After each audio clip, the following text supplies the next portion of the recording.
I did. Okay. Okay, What happened this so time? yeah, Robert, what happened last time? Oh, I'm doing it? Okay. Yeah, you got the 97. You rolled the lowest luck. Let's see. So starting with Monday 19th, we went down to the let's see, did we split? Is that what happened? I have the Emerson docks written down. I don't did we I don't think we went down there though. Somebody did. Do I have anything written for that? That might have been not It's where last we session, but the session started. before. It was It the was where you session started? before we Oh, that's where finished we at the started. Emerson Yeah. Imports, and then we Okay, started Okay. getting leaving there and going. gotcha. So yes. And then we head to the New York Times to speak with a journalist, Rebecca Schunsberg. Um, and she had mentioned Dr. Mordecai, who was someone that the police were speaking to about like occult stuff. And we got a lot of details on each death from this cult. There were eight, well, nine victims total. Seemingly no connection between them, but they all had that carving on their forehead. Uh, the journalist believes that Hilton may have framed the dude who was ultimately arrested. We head back to the hotel to go to sleep. The Hotel Murray Hill. Tuesday 20th, big blizzard, and we kind of stay in to review notes. And that's when we discover the Sphinx had hieroglyphics carved into it, which are brand new. Uh, Not entirely sure how they got there, but regardless, let's see. Okay. We kind of split forces. Two of us stay to review notes and study the hieroglyphics, and the other two go out to the. I don't remember the details of how we got the information about this ball, but two of us go out to that ball. Thea and Shazad go to the ball. Um, Me and Yang go to the library to get some books on hieroglyphics and get some basic translation stuff. And we also drop Shazad and Thea at the ball. Shazad drops a whopping $3,000 donation to get in. And a representative of Carlisle speaks to Thea and Shazad. After attempting to speak to her by herself, it kind of goes good, but she tells them they'll have lunch tomorrow to talk more details. Um, Me and Yang translate the hieroglyphics. Turns out it says Carlisle's books.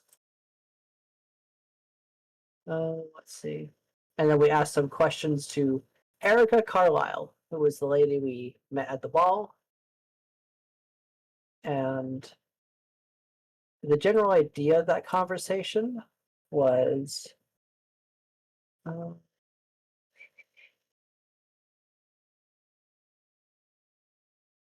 honestly, it was a lot of mixed information. Um, let's see. The biggest things that we got out of Erica Carlisle was there was some African woman that Carlisle was traveling with. She didn't know about the book he was writing. She didn't believe in any supernatural stuff, and she didn't know about the symbols in the foreheads. But she does admit that he's better off dead, which was odd. Um, no knowledge of the imports and such. What's it called? But she does have information about four separate books. I think I think we got the information from her about these 4 different books. The Pentonic manuscripts, selections, de Levon, Life as a God, and Amongst the Stones. And a book from University, African Dark Secret, or Sex. The Sphinx hieroglyphics disappeared and new ones popped back up. Which that was just a fun little golly.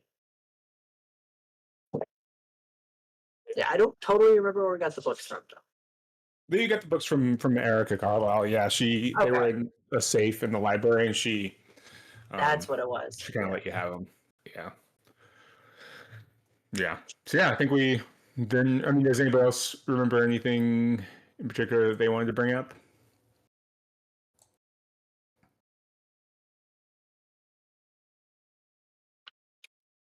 No, Oh, I don't yeah, believe so. okay. I think Okay. we did we specifically end off like right when we realized that the Sphinx is communicating to us? I think so. I think it was you and Robert were there, right? Because T and Shazad are still coming back from upstate. Yeah. I guess it's not like a super far upstate, but yeah, from a little bit upstate. And this is like the mid afternoon, it'd probably be like mid to late afternoon of Wednesday the 21st when they get down there, back to the hotel. And it'll kind of be, yeah, so picking up with them, either them driving back or them getting back to the hotel and meeting up with you. I forgot, there was one housekeeping thing I wanted to go over, which was, let's see.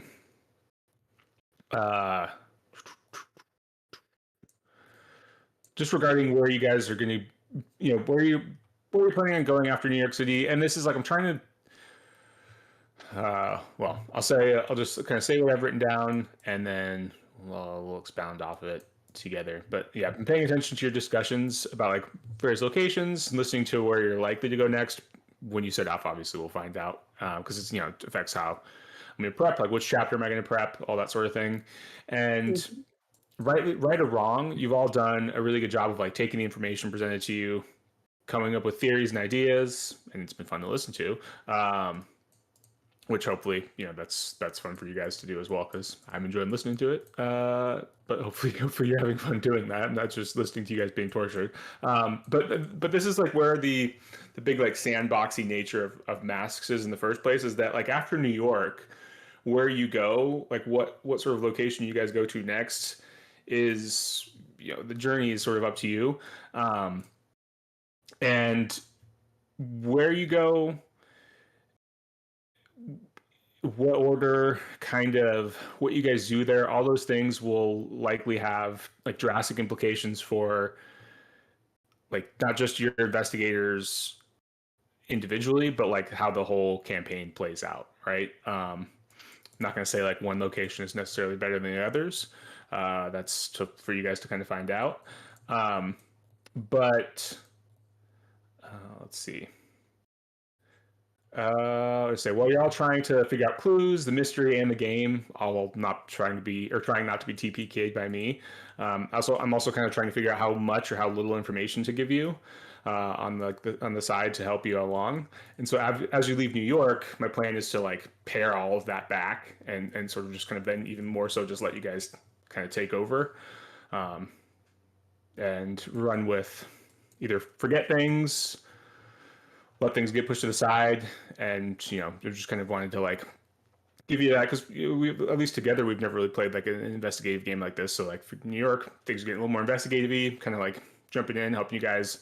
I'm having you guys do a lot more like idea rolls, which I'm also having you do them in a way that's not necessarily by the book.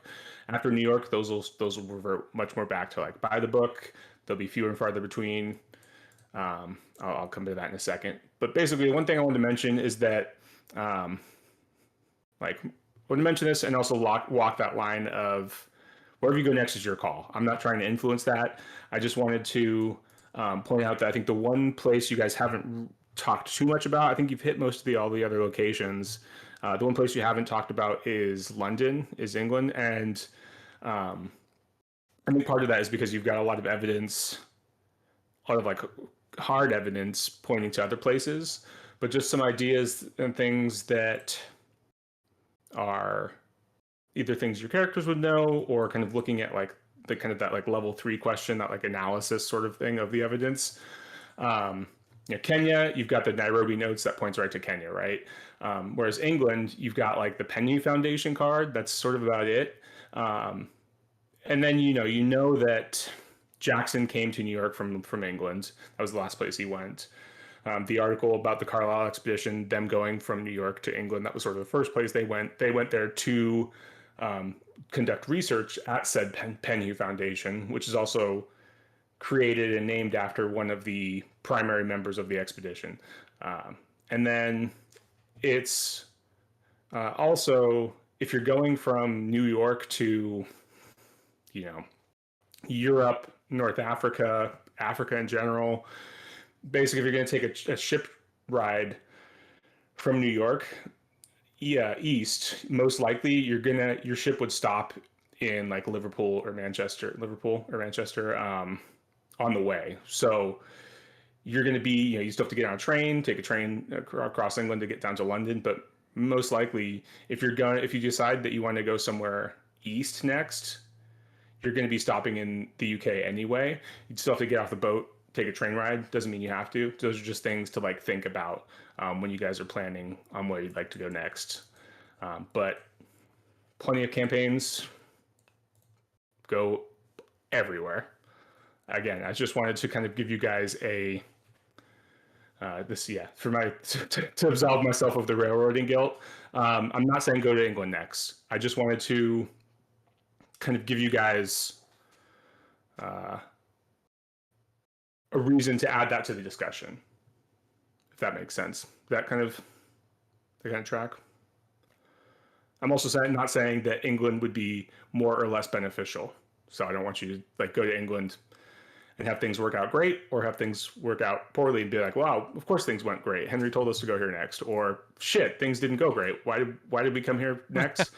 Not saying either of those things would happen.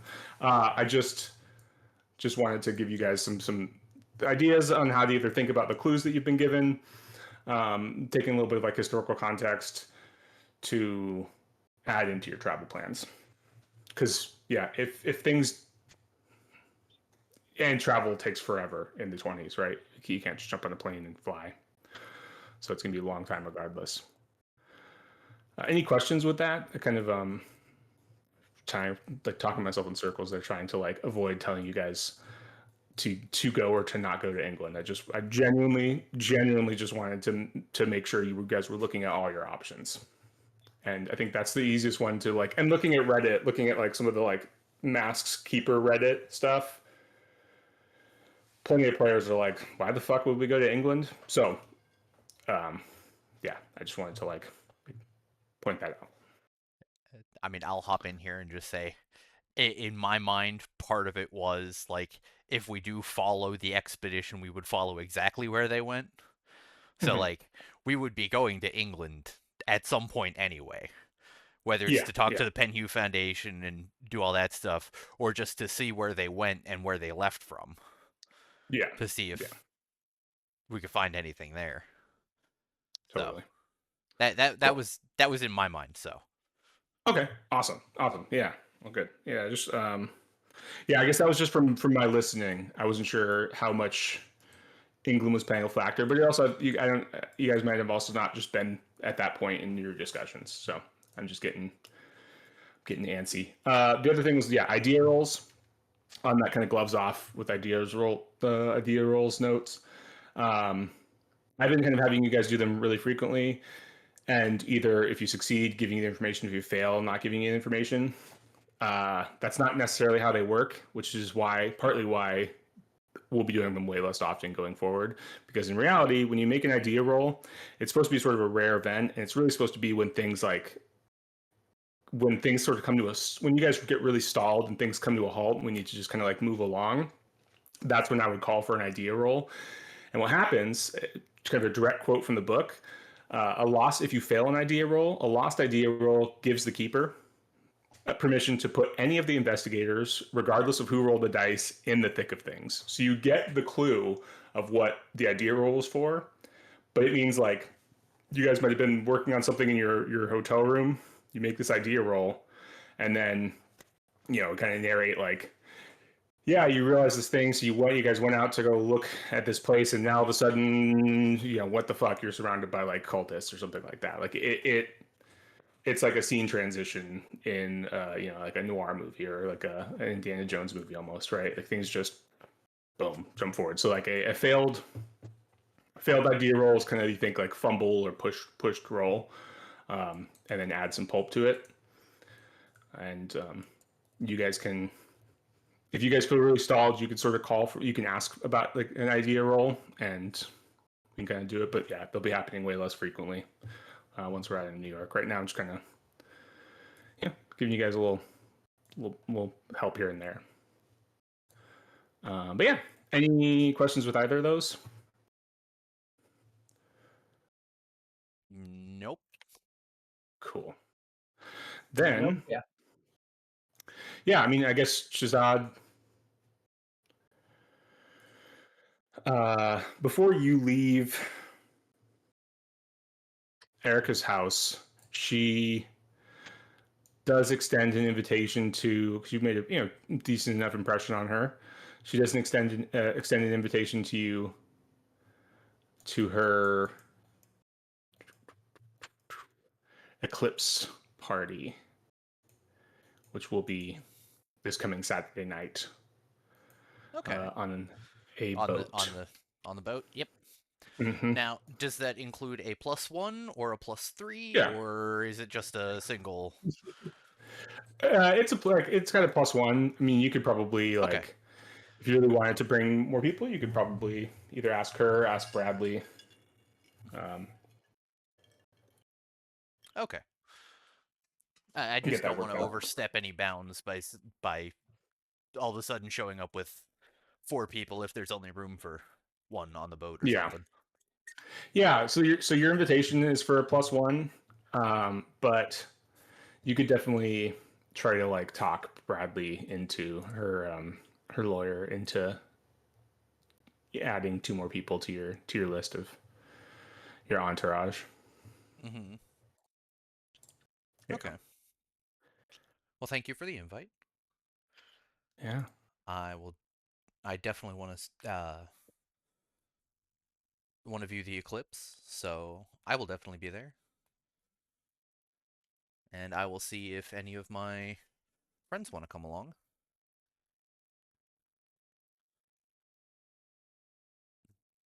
So, she smiles and yeah, shows you to the door, and yep. there's little Thank you for Erica. your time. Yeah, and yeah, you head on down. A couple hours later, bada bing, bada boom, Shazad, and see you walk in. Sees, I imagine Yang, and what are Yang and Robert doing? Let's see. Yeah, you go for it, Robert. We were still in the thick of notes, right? We were, I think we ended off. We had asked the Sphinx a few questions, so I don't know where we at, if that's like where we left off, like they walked through the door, like as soon as we figured that shit out. So we're just standing there flabbergasted.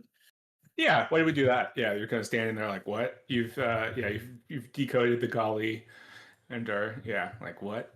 Yeah. I, I look up at Shazad and look back down at the Sphinx and go, um, we've had another companion this whole time, guys.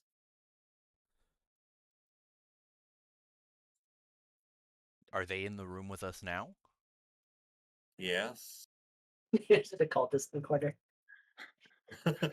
Oh, sorry. Says the Yeah. says the room service guy, the bellhop.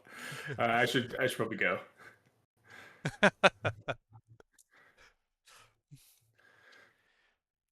I'll uh I'll pick up the Sphinx and hold it up and go, say hello to our little friend. Uh, Yang, are you okay? I don't think so, but I'm also being serious. Those hieroglyphics, they weren't there to start with. And I'll bring it over and I'll flip it over and show it to him. It's empty. There's nothing on it. Guess what? They're Are gone are again. are are you sure that you're okay? Do you see hieroglyphics? No. You saw hieroglyphics before, right? Yeah. So the answer to your question is no, I'm not okay. I get that. And it it gets bigger. How about did you get those books? Yes, we did. Um do you have the names of the books? Yes, I do.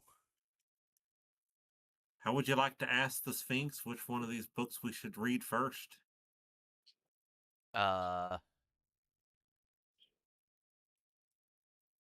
I'll let you do that. Okay, so I look at the Sphinx and I'll rattle off the three names. Which one of these should we look at first, Sphinx? Yeah, you guys all stand there. There's just the music going in the background from the radio. You're staring, waiting, looking at the Sphinx. Are you like staring at the bottom of it, or just like having it on the table and looking at it as you ask? If we've stared, I would hold it for a second at the bottom. If nothing happens, I'll definitely flip it over, put it back on the table because I know both times it kind of surprised us with the words before. Mm-hmm. So I'll sit there and go. I don't know how long we have to wait. Um, maybe now, and I'll pick it back up and kind of look back under it again. It's blank. There's nothing there. Yeah. Oh, come on, man. Did you stay Don't up make all me night? look like I'm crazier than I already feel. Did Did you get any sleep last night? I'm being serious. Robert, tell them it's not just me. There's such a funny moment right now that I could do. Um, Robert, no, he's is he good? uh, well, and I pull out the notes that we had of all the scribbles and like translating the text. He is telling the truth. It was odd at first, but and then I pull up the notes that we were referencing.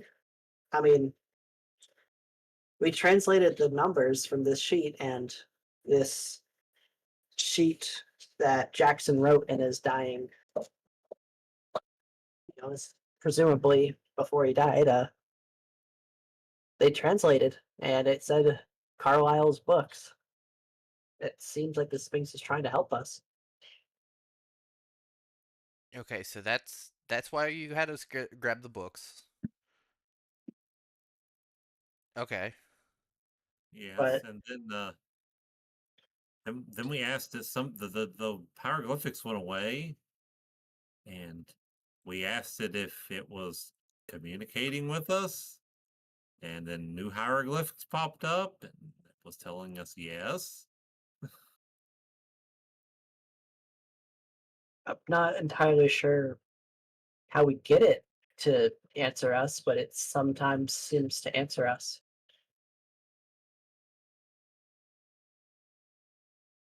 Okay.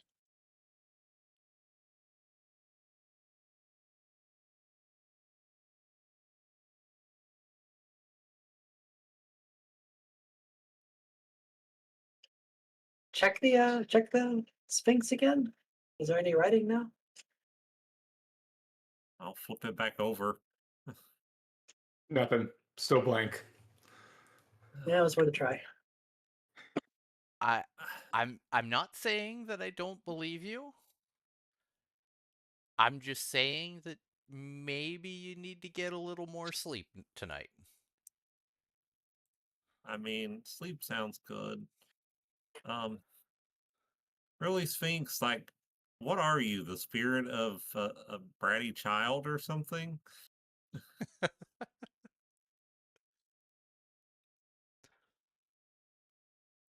And I'll flip it over to look at it. Nothing. Yeah. I figured as much. Flap.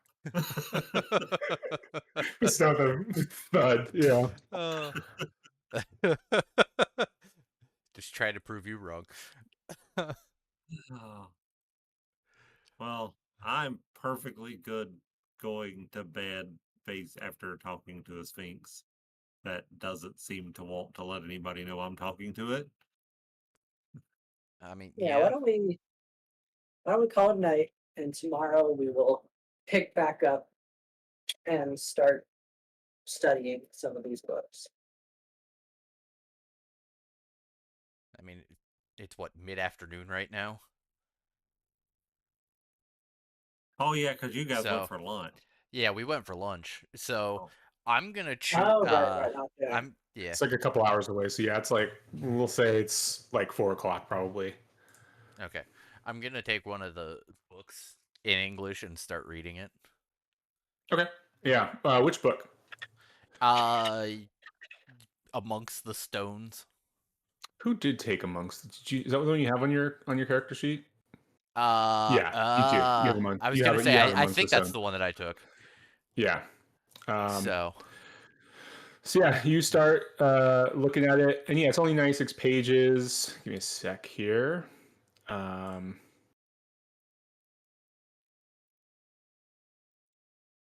and yeah, like you reckon you could get through it in about 3 hours to do like an initial kind of read through of it. okay. But this is the one that has that it's bound in It, that strange black leather. Did I make that same reference of those paintings that like aren't fully dry but they're like kind of yeah, tactile? yep, yeah. Okay, because that's what I always feel like every time I think about this book is you can like push it and it kind of molds a little bit, but it's not like it's wet, but it just has like a weird feel to it. It's unlike any leather you've seen before. And then it's got the inscription on it that says to Roger, dear friend, thank you for all the compelling conversation and rich inspiration. My regards and gratitude to your beautiful companion as well. Best of luck in your upcoming travels, Justin. And the author is Justin Jeffrey. This was published in 1918. So yeah, it'd take about 3 hours to do kind of an initial read through, which is kind of like speed reading, maybe like flipping through it, but taking a look through of all the contents. Basically, reading tomes like these, there are two steps. There's an initial reading, which is a shorter period of time, kind of get you an idea of what the contents are. Um, has some effects, and if like the book has spells or something like that in it, you get an idea of what those are. Then a full reading takes much longer, gives you the ability to like potentially learn those spells, which I think you can also actually do after an initial reading. It would just be like taking time to learn the specific spell. Okay. But a deeper reading takes much longer. You get much more information from it. You get more like if it has benefit for Cthulhu Mythos, you would get some Cthulhu Mythos from both, but you get more from a full reading. You have to do an initial reading before you do a full reading. Um, Okay. That was gonna be my yeah. question was, do I only get an initial reading, or like, do I have to choose to make a full reading or an initial reading? So, okay. Yeah, and then this will take 3 days to do a full reading of it because a full reading is like a comprehensive, going through all 96 pages, like really taking time to like try to understand all of the text. And for something like this, Amongst the Stones, which is only written what 6 7 years ago, 1918 1925, yeah. um yeah, it's a little easier, so that's why it's only 3 days. But like something in English that was written the year 400 AD, even though you have the speak the language, to do a comprehensive reading of something like that would still take a pretty long time. We're pulping it up, like the reading times have been significantly reduced, but even still, they'll take a while. So a lot of these things are like stuff you'll do traveling between locations. Yeah, Mhm. like things like that. Okay. But Well, yeah, you could I absolutely take three yeah. hours to do an English reading. That's what I will do tonight, because there is Okay. also that mummy unwrapping party tomorrow. Yeah. So if we wanted to go and do that, we might be able to get Tell in. me about I don't know. Yeah, Just it's like tomorrow night. hopefully not another $3,000 donation to get in the door. it. Yeah. I'm gonna get a phone call from my accountant being like, "What the hell?"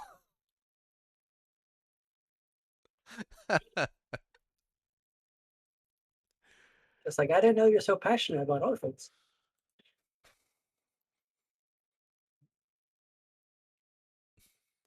Cool. Yeah. So he's reading till like about from like 4 to 7 or so. What's everyone else doing?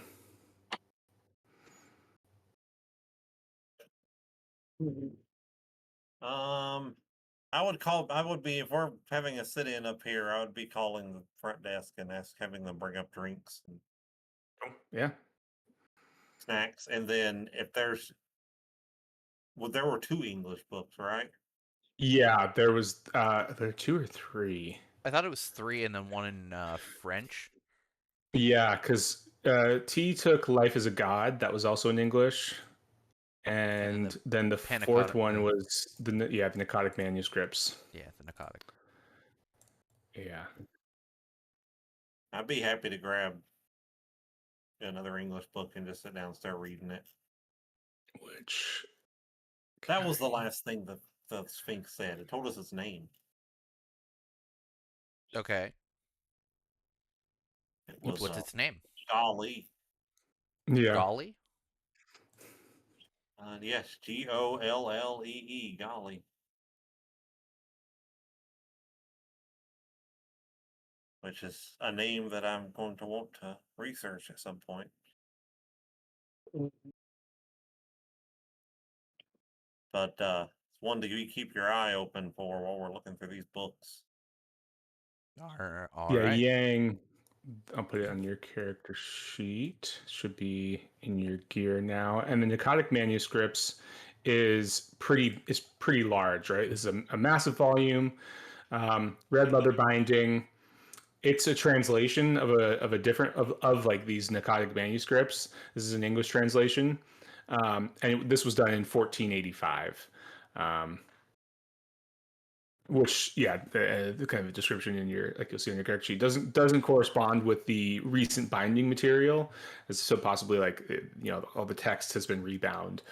Um, there's no title on the cover, but then there's that title page shows the translation and remark from the ancient Narcotic Scrolls. Marginal pencil notes in Carlyle's hand are visible at the beginnings of the text, and several pages have had sections carefully removed, which were presumably like illustrations, judged on basically like where their layouts, stuff like that. This book is, like I said, quite a bit larger. You'd guess that this is going to take you maybe 20 to like 20, maybe a few more over that hours to do an initial reading of. Oh wow. This is going to take you like a full day of reading, if you like, probably 2 days of reading to do a full reading. I didn't get the light reading, I guess. Yeah.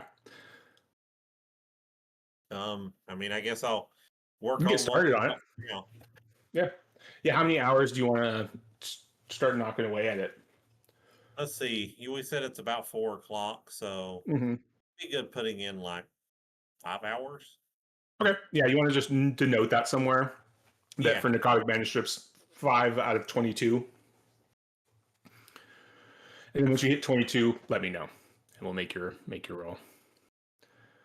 How about Robert? What are you doing? Well, we're doing a reading party. I mean, there's that third book, right? There is T has it, but you can snag it off of her. Yeah, I'll probably just sit down and read that. Life is a god, because why not? That's what Robert needs. What He you needs don't to be want? a god. Do you not speak French or Yeah, read French?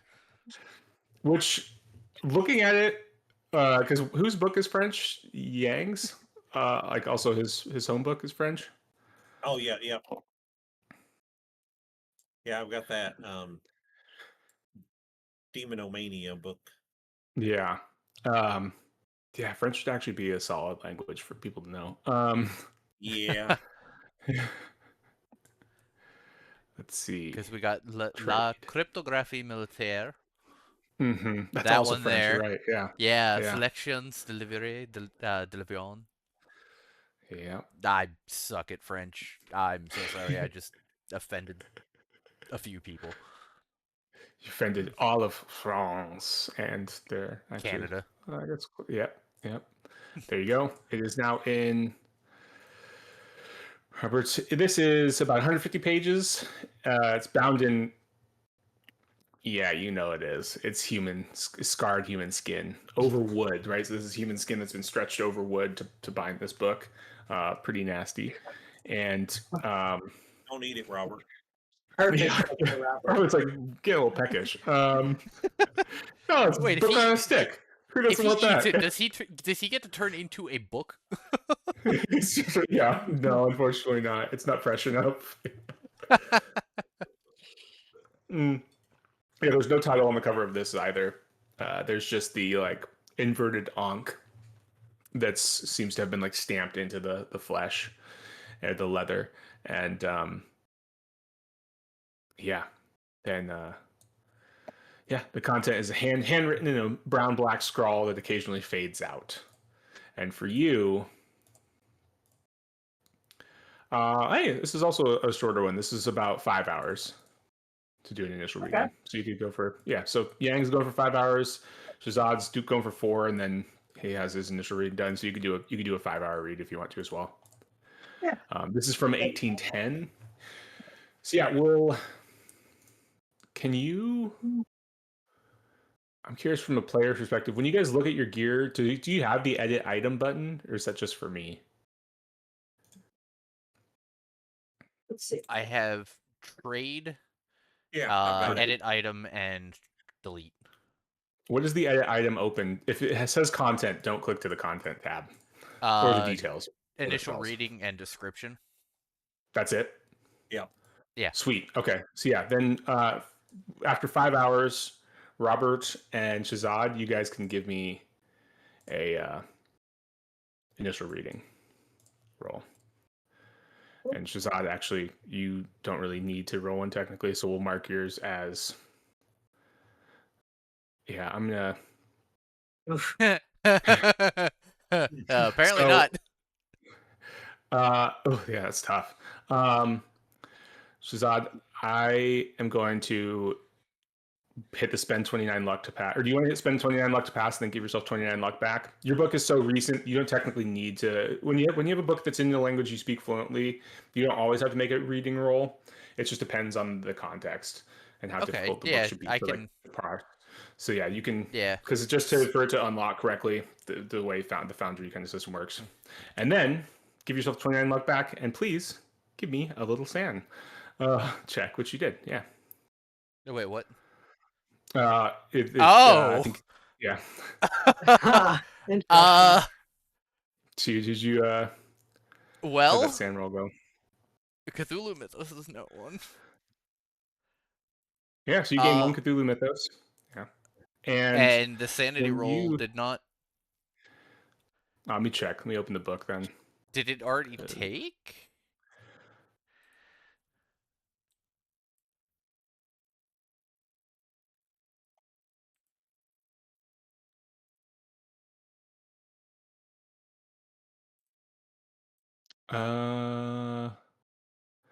I didn't see it roll, and it would be 1d3, so it would have rolled it for you. So you can roll. Yeah, give me a sand roll if you would, please. Sanity roll. Mm-hmm. Oh, and then you roll 1d3 for me, please. Oh, maybe that was it. Yeah, I was gonna say it. Okay, yeah, that was it. Yeah, Yeah. you're wrong. Yeah, I'm wrong. Sorry, you're wrong. Yeah, it lost. You're Yeah, it wrong. lost one. But I just didn't realize that it took it out already. Just I was at projecting my own. Yeah, yeah. So yeah, just the one then. My bad. Oh god. Well, I think it already. I want to say it already took it because I thought I was at 82. I did say resolved. Yeah. So then we'll go. Yeah. Okay. Okay. Yeah. There you go. 81. Okay, that is. Excellent. Then when you open up amongst the stones, you should have a content page now available And a spells page. and a spells page. There are no spells in this book, unfortunately. You Drag learned, spells here but to insert them into the book. yeah, Okay. which I can't because there's no spells to drag into the book. Aww. Uh, but you have that content. You can read through that, understand it as you like. But All right. the sand check is just because the like I guess it says that last sentence sort of makes it Mm-hmm. yeah, there you go, makes that last the sand checks for that last sentence because it Yeah. seems weird. Yeah, I got it. Yeah, cool. Robert, for you also, yeah, it does require a hard pass, doesn't it? Hard success required. Yeah. So you've got two choices. You can put the book down, come back to it later, or if you have an idea of how you're trying to push this reading rainbow, you can try to push it. Uh, let's see. I assume pushing would be all night. Um, yeah, I mean, not necessarily all night. Well, I guess like another 5 hours. Yeah, to do another initial reading. Yeah, I think if you're going to do it immediately right after, would probably be pushing it, doing it all night. Yeah. I think it's probably better if I It's only just 9 o'clock. It'd take you to 1 a.m. Yeah, I'm trying to think if it's better just to get a full rest, wake up early tomorrow, and then hammer it out instead. Sleep on it tonight and try it again tomorrow. Yeah, sleep on it, think about like what I read, keep it in my mind, and then wake up fresh tomorrow and then get right back at it pretty much. Okay, cool. Yeah, take a little sleep and come back to it. Excellent. And then Yang, you recorded your 5 hours. Yes. Sweet. Then in that case, yeah.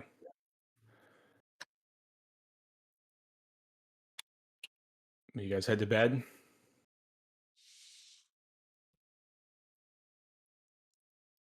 Correct.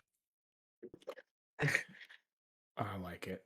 I like it. Am I allowed to like try and dream to get a little more see if I can get some more information about this goalie? Yeah, sure. Give me a dreaming check.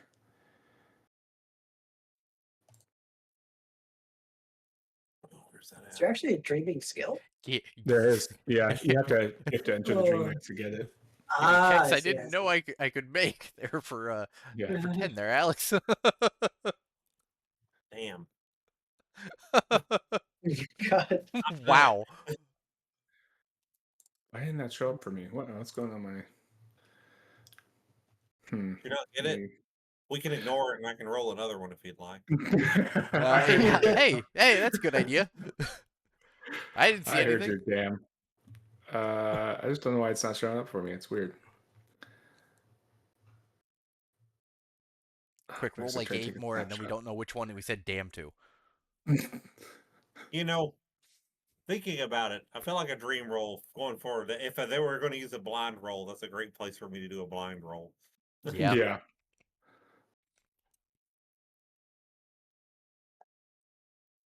I didn't kick you all out, did that, when I went to the login No? page? Cool. There it is. Yeah. 81. Nope. Yeah, so you you enter your dreams pondering on the Sphinx and its words, but you find that you're sort of more troubled by what you've begun to read in the translations of these narcotic manuscripts. And yeah, you wake in the morning. You have just Robert, who's down, besides Yang, who can't recover health right now. Robert Shazad, is it full? No, he's not. No, Sorry, I'm Shazad. yeah. Shazad, you also recover 1 health, and Robert does. Let's go. Yay!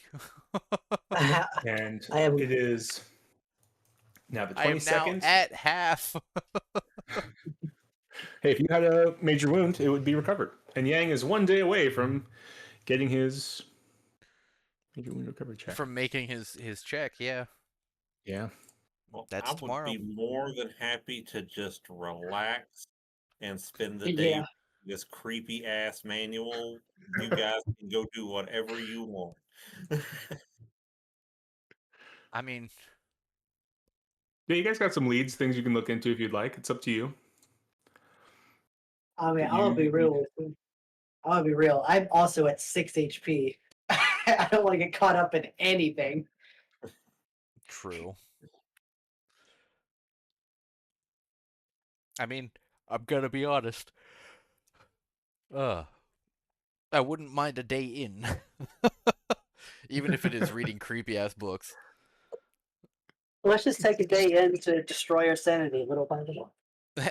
Yeah, chip I away. mean, yeah, just Is chip there any away at way, it. like, he did the initial reading? Is if Shazad works more at that book, does he uncover more? So yeah, now he has to dedicate 3 days to doing a full reading, and yeah, he will get more. He will get more from that. Yeah, Does Mm-hmm. that have to be 3 consecutive days or just three Nope. additive days? just 3 days total. Yeah, 3 full days of studying, and that's like yeah, it's like 3 full days of studying. Oh shit, is mine going to be like 22 full days of studying? Yeah. Well, Damn. actually, I should look at yours because yours might be longer than that. Yours might be weeks. Um, Oh man. some of these are crazy. Some of them are like 56 weeks of studying. Some of like the Latin ones that are like, 800 BC and whatever. They're like, yeah, yeah, over a year's worth of studying. Um, which is why, yeah, for us, I cut things down. And so like you guys can go through a lot of these books on like a train ride, a ship ride. Like you can kind of each person can like take a full, like, especially the big books. Um, those might take like 1 to 2. We'll kind of break it up into like trips, 1 to 2 trips if you're spending that whole time studying. And yeah, but I should double check the narcotic because that is the one of the big ones. Well, not one of the big ones, but for New York, that's It's pretty friggin' big. He has yeah, to spend. Yeah. If I spent, what was it, 3 hours on mine, and he yeah, has to Three spend days. I've 20 got 22 hours. hours. That's why I figured 22 days. yeah. It's you think you like having just started it, having spent your 5 hours, you think it would take you more like 22 weeks to do a full study, a full read of it. Oh, Yeah, wow. yeah, Holy crap! I know what I'm going to be doing while we're on a boat. yeah. Yeah. So to understand too is a full read like you have annotated notes and you could reference any point of the book, like you would know what someone's talking about, like that kind of level. That's a good question. Yeah, and that actually, that's a really good question. Let me. Shit, did I close it? It'd be a good question that I would have been able to answer had I not just closed my Adobe of my PDFs. So yes, basically that's you taking the time, taking notes, like I said, trying to comprehend what you're reading, battling with the archaic language. If it's in a language you understand, it's trying to make sure the translations are correct. If it's in a language you speak, sort of like making sure you're translating it correctly, and then also just based on the quality, the quality of some of these old books, they're like I said, the writing is fading on Life as a God. So you're like, what is this? Is that this word here? Is that word here? Like really trying to parse through everything. And then later on, there is a rule that when you have a book that you've done a full reading on, books will have a mythos rating. So if you're like, well, what the fuck are we dealing with? You can go and take time to study a book that you have a full understanding of. So it would be like referencing your notes to like try to look through it and roll against the book's mythos rating to see if you can get information on something you're dealing with that's mythos related. So they do turn into not just like the information that they contain; they also sort of turn into like textbooks that you can then refer back to when you're trying to answer a question about the mythos.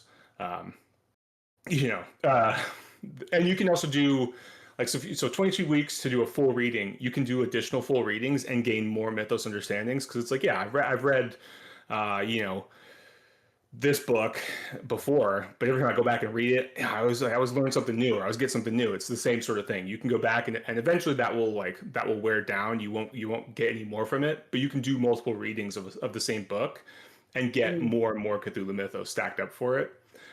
Its Mythos rating doesn't change. Every book has a set Mythos rating that you can use it as a textbook for, or reference book for, but you can only use it as a reference book once you've done a full reading. I just want to Ah, make sure the information I gave you there was true fully. Give me one sec. But yeah, Mythos tomes are in the Keeper's book. It talks about like, careful, these can completely change your campaign. So don't give the players a bunch. And then Masks is like, here's 5. Like, yeah. yeah, Here, have them it's all. yeah, and yeah. And they're cool. Yeah, I mean, they're cool for you guys. They're cool for me because they destroy your sanity. And yeah. And if you go crazy while you're reading a book, oh man, it's great. Yeah, I'm guessing mine being as hefty it is, it's probably going to come with a hit. It might come with a little bit. Yours actually, yours got a pretty good Mythos rating too. You'll find that out when you finish your initial reading. Because yeah, you So guys, it takes a long time to build up your Cthulhu Mythos score, right? So it's like if I only have a Mythos rate score of like 7, but I have a textbook or have a book that has, I keep calling them textbooks. If I have a book that has like a Mythos rating of 30 or 25, then it's like, oh, I've got it takes me longer to I can't just like roll on my own brain, but I got to go in and look at this. But yeah, I got a source of information there that I can constantly tap. That kind of, hopefully, that long spiel I just gave you was sort of answering your question, Doom. Oh, yeah. Ironically, because I had to actually write a final where I had to study a foreign language I from was ancient wondering. text, Yeah, I have a lot more experience about that than I would expect. yeah, yeah. I wondered. Uh, Eldritch lore. Yep, there it is. Its own chapter. Obviously, I think I kept more sanity than I lost. I can't Yeah. really tell.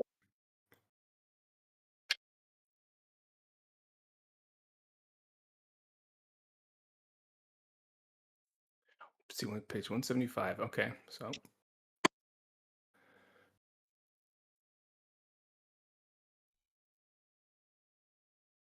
yeah, and then taking time to like learn a spell from a book also takes its own amount of time, but we'll talk about that when that time comes, because that takes time, and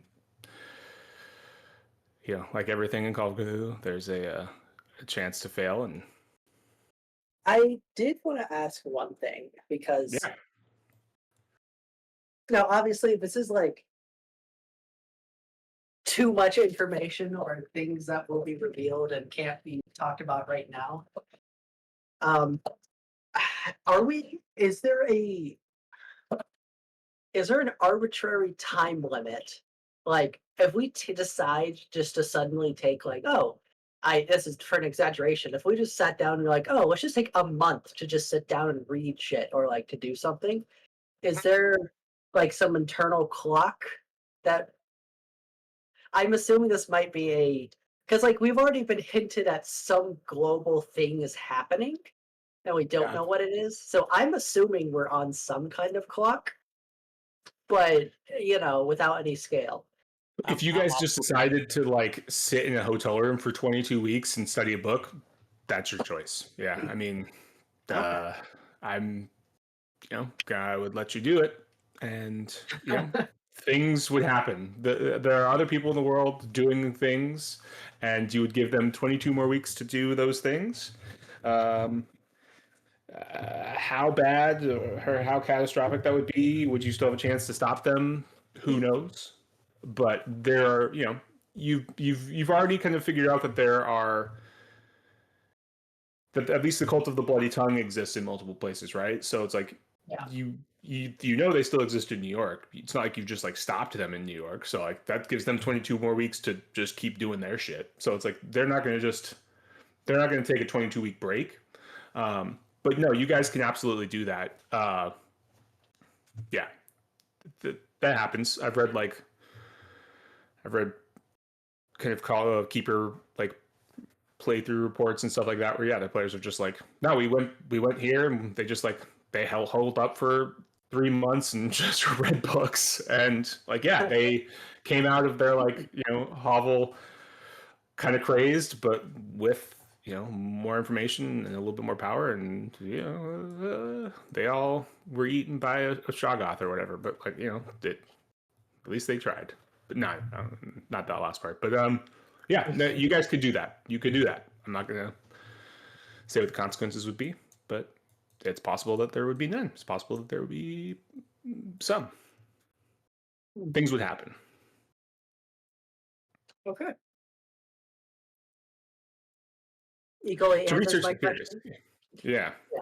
Here it is. To research a specific piece of information, the investigator spends 1d4 game hours pouring, I think they spelled that, through the book. The player then rolls 1d100. If the result is equal to or less than the book's Cthulhu Mythos rating, then you find what you're saying. So it only takes 4 hours to do, regardless of the size of the book, because you have those notes. You've done that full reading. You have an Oh, okay, understanding of what the book contains. It only takes 1d4 hours. Could be 1, could be 4, to do And that research. Yeah. do we have to call out something we're looking for when we're going? You would Okay. you'd be doing that to do something like intentionally, like we faced this monster, we all ran away because we just didn't know how to defeat it. I'm gonna go to my book and see if there's anything in there that will tell me how to deal with this. And you make the roll, and like, shoot, my book's only got a Cthulhu Mythos rating of like, what's the curious about Amongst the Stones, does it have a Cthulhu Mythos rating? Can you see the Mythos rating for it, Shazad? I didn't see Shazad. For Amongst the Stones, you can just see description and content, huh? description, content, and spells, that's all I see. And spells. Okay. I have initial reading checked, and full studies I have 0 with the author, date, and language. But I do not know the Mythos rating. So you you might. I think you'll get that once you finish a full reading. So it's like, say you were going to try to look at something in your 98-page book of poetry, book of eldritch poetry. Like, that's going to be a harder research book to use as a research book versus this massive tome that Yang is looking through. But like, if you roll a 1, like, oh shoot, turns out Jeffrey wrote a poem on this monster and like also mentioned that it hates sunlight, and it's like, oh, okay, well, there we go.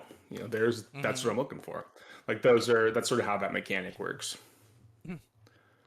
Okay, And you don't like get kind of like a the stand hit for doing research like that. okay, and so like for the like the studying, essentially those 3 days that I would be creating my own notes about the book.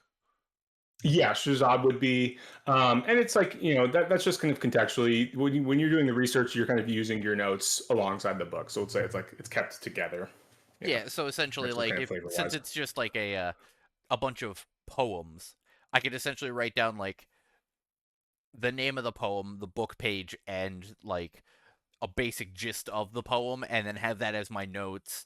And then like Yeah, as I go through, I can like study and figure out a little bit more in each one, and like find the the hidden meanings in all of them, essentially. yeah, yeah, yeah. Basically, Understanding.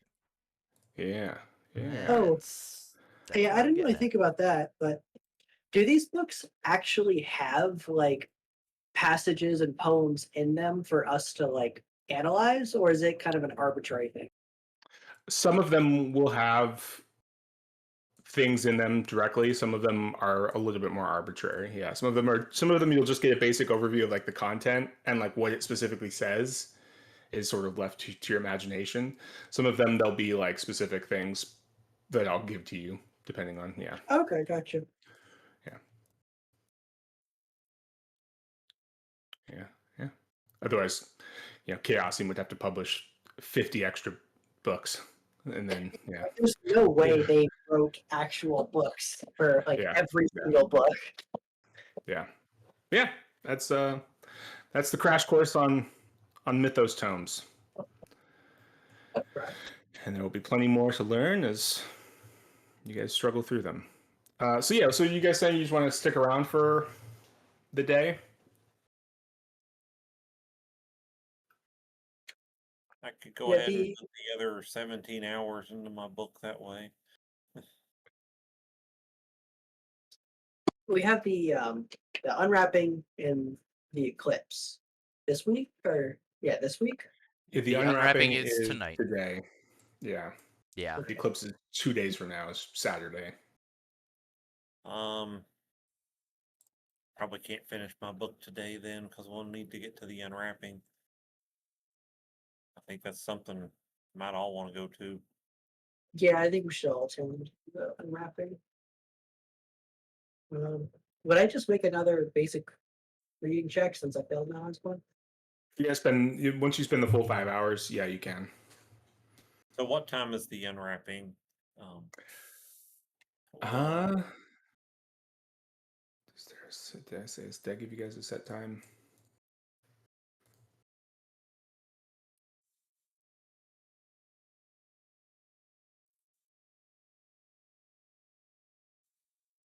I don't think so. We'll say 7. 7? Mm-hmm. Are we like a couple hour drive or are we close by? It's in Harlem, so you guys are probably maybe an hour with the snowy traffic. No. I guess maybe I will put another 10 hours into my book then. Okay. I'll need enough time to shake what all the weird shit I've been reading out of my head while I take a shower and get ready to go. Yeah.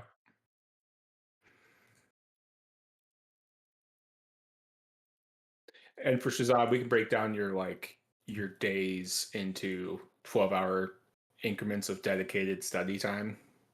Okay. That sound okay? Yeah, that works. So essentially, I need, what would that be? 12-hour 36. stud. Yeah, I would need Yeah, 12-hour studies. So not like I spent 3 days like to that's like. normally how you would do it. Normally, Okay. that is how you do it. Like, I'm just gonna spend the next 3 days reading through this book, and like sometimes maybe that is you stay up late and studying. But like if you're doing these big breakdowns for a book that's smaller like yours, I'm fine just taking those 3 days and saying that's X hours and that's not like Yeah. 72 hours. That's 3 days of dedicated study, and those are long days. 12 hours is like a long time to just be sitting and studying through a book, but it's like 36 hours of proper study time to get your full reading versus like the weeks ones. Yeah, unless you guys are just saying we're going to take a couple weeks and read through our books, that will kind of be condensed if you're at sea, because we'll just say you're just studying kind of day and night, going to meals, hanging out, but for the most part you're just like reading. You get a lot more done at sea, or on the train or whatever, and it might not be 22 weeks of travel. You might get it done in a couple weeks Okay. in that context. Yeah. You know, I didn't think about this. In relation to books, can we find books that'll increase our skills through study? Sometimes, yeah, some skills like occult. You might find occult books, or some of you might have books that give you more occult skills, but not necessarily like your uh, Like physical skills? yeah, things like that. You can train, or like if you're on a boat, you can, especially this era, people would like do like skeet shooting and stuff like that off the backs of ships. You can go do that and work on your firearm skill. I assume those are like, well, I guess let me ask, are those regular things or are those things that you can do like 1 or 2 sessions, like sessions in the sense of doing 1 or 2 days of practice and then you may be able to increase? That's like, yeah, you get a couple, like maybe one or two of those on a journey. Okay. Yeah. So I want to increase my brawl. I'm just thinking about ways to do that. I'm too injured right now to go to a self-defense course. Yeah. Yeah, that might just be through trial and error, unfortunately. Yeah, Yeah. Yang can teach you, but his combat techniques may not work the same with Robert. Yeah. Yeah. Bit too big and burly. So yeah, then why doesn't Robert, do you want to give me a reading check? And Shazad, what are you doing in the 10 hours that Yang is reading? 5 of those, at least Robert's reading. I'll probably spend 12 reading, because Okay. Yeah. I'll probably spend the entire day just reading. Do I have to go to the description to be able to roll on the book? Yeah, you have to open it up, the edit button, and then there's the initial reading Ah, button. interesting. Oh. Yeah. Wow. All right. So Yeah. yeah, you got a choice. You've got another 5-hour gap. You could just like you could just try to like read through it again. Try to push that roll. I'm just gonna push. Okay. Man, you just do not understand living life as a god. Yeah. Yeah. Is Yeah. Yeah, you drop it is down push and there's a little push button once you drop down your failed roll. If you hit that's the okay. 83. Swear to fuck.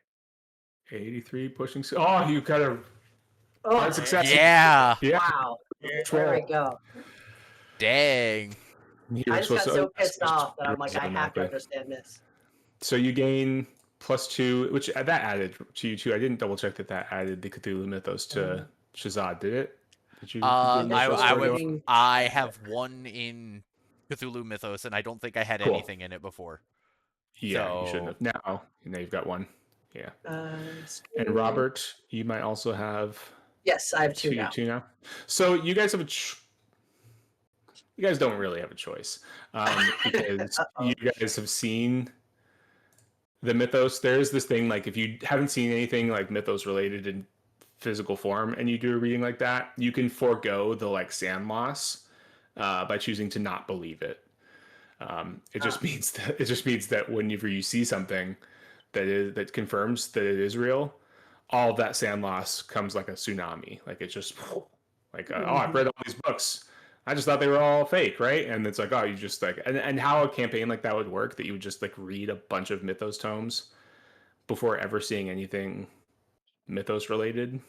I don't know, but yeah, if you read like 6 tomes and lost like 15 sand or 20 sand, and just your character was like, I don't believe it. It's just like these are stories, right? These are like old fables, and then you see something, you see like, you know, Robert the like half weird fish monster man, and you're like, oh my god, it's all real, and then boom, 20 sand, just like something breaks, and you lose it all immediately. Can you not get So, 100% sanity?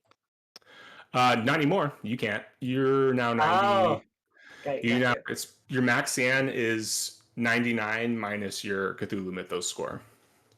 Oh, interesting. oh. The So more if you you know have about the like mythos, the less you could the less sane you can possibly be, because it is just understanding Yeah. is knowledge is poison. Functionally, knowledge about the mythos is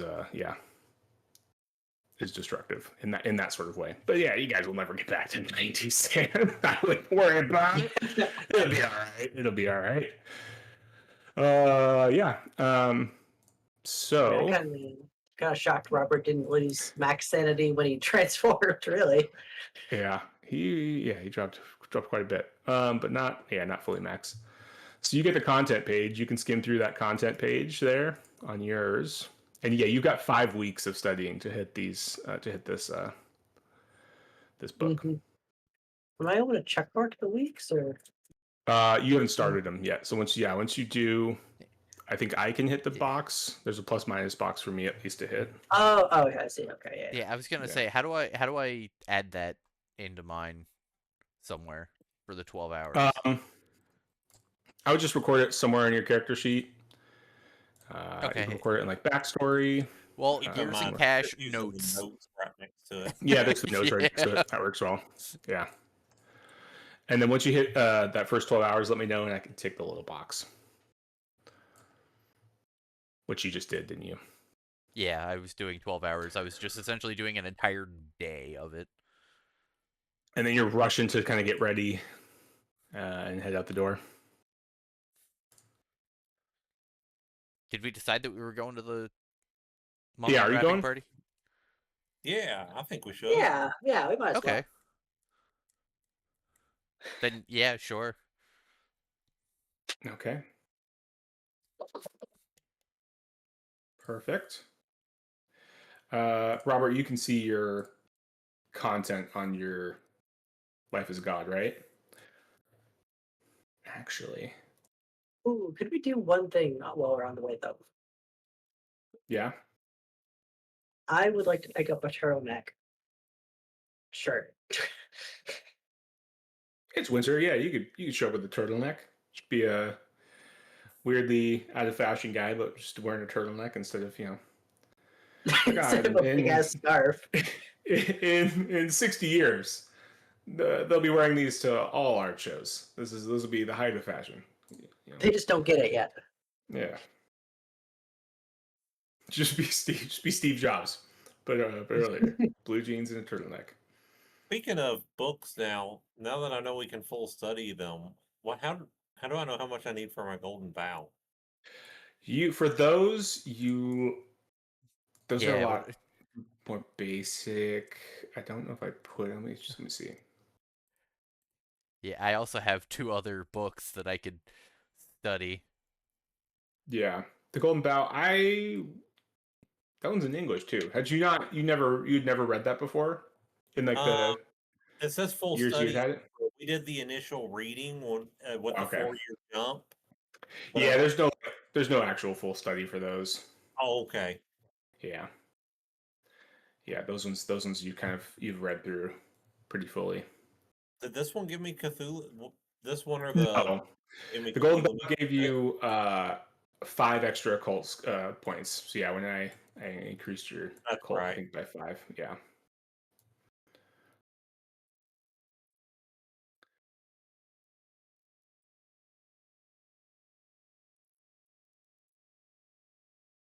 So I just want to double check one thing about life as a god. Life is a god. Oh, and Yang's actually he's pulled his camera out of his luggage and everything. He's going to take it to the unwrapping. Ooh, okay. Oh yeah, has anybody checked the Sphinx yet today? No. Oh, Is it is it I'll turn is it it over talking and to look at anybody? it. It is empty or blank. Well, golly, there's still nothing here. There we go.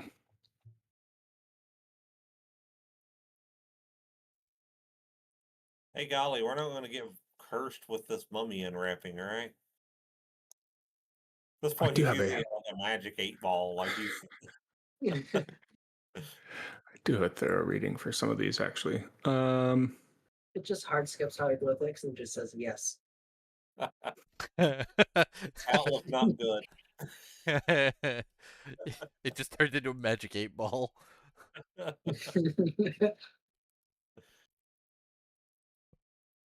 God When were dang it, magic eight Henry. balls invented? How old are they? Yeah, I don't know. I feel like that's something that was invented a long time ago, but also feel like it could have been like not that long ago. I mean, I'm pretty old and I remember them my whole life, so there's that. Let's see. Late 1940s, so we're actually not that far away. No, maybe we invent the magic 8 ball, playing Yeah, with another our 20 dolly. years, this shit's gonna be crazy. It's gonna do numbers. Yeah, you'll get that when you get a full reading. So yeah, you're good. But I wanted to check. No, those are both thorough readings. You guys are just doing initials. So yeah, you're good. We're good. So So Robert's got his turtleneck. Yang's got his camera. You're all dressed up and ready to go.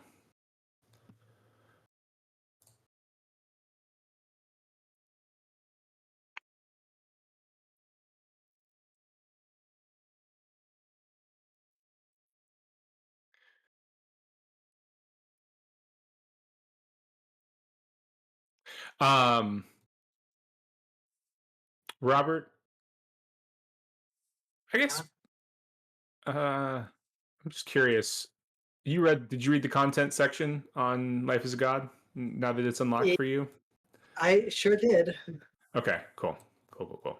Uh, yeah. Well, um, let's see. And the other thing was you guys don't necessarily have an introduction to the Dark Tower. What's your plan there? I thought what's his name said he would get us in. Yeah, he can if you. Yeah, I think you did you go back and ask him at any point? I don't Oh, think I so. kind of just assumed that he said we can get you in. that was the good part. Yeah, I was He was kind of gonna. there. Yeah. Gotcha. Okay. We'll say if maybe he left your names with somebody. Yeah. You guys seemed interested, and he was like, okay, cool. I'll let them know you're coming. I'll take that. That works for me. In that case, let's take a quick break. I'm gonna run to the restroom, and then we will pick up arriving outside the Dark Tower. All right. Hey, break time button. Yeah, look at that. One sec.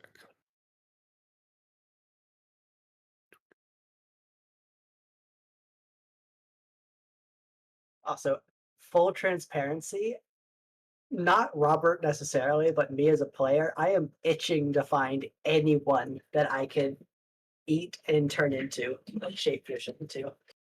I just can't justify doing it unless there's a reason.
The steady corruption of the players has begun.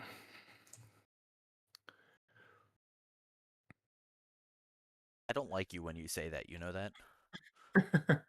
I mean, you guys are the ones that read the books. I gave you the books. You lead a horse to water, but you can't make them read a mythos tome. That's entirely on that's their choice. It's yeah, it's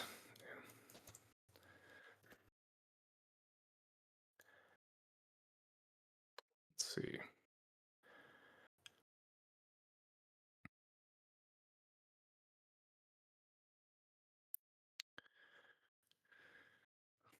Okay.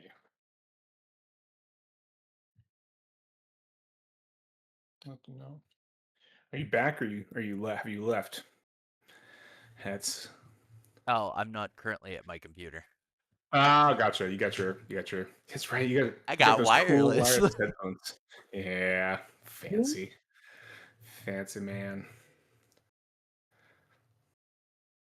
I did want to say too, Robert's not wanting this, but me as a player, I am looking for any fucking reason why Robert would eat somebody so he could turn into them. But You got a I can't spell that lets you do justify something with it. That's a good reason. I can't justify just going on the street and just stabbing some random man to death. But Mhm. if there's ever a circumstance where someone may or may not lead towards violence, I am itching for it.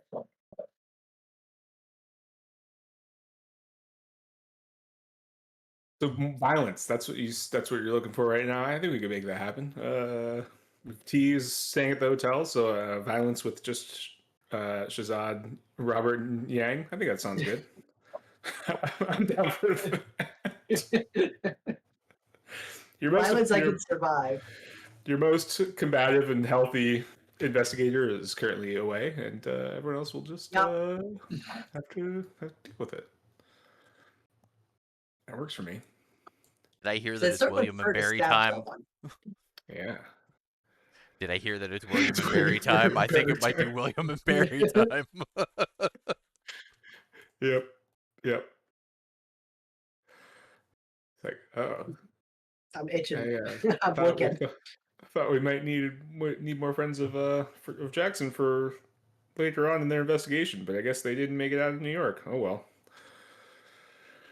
That's okay. Oh yeah, it's kind of it's Shazad.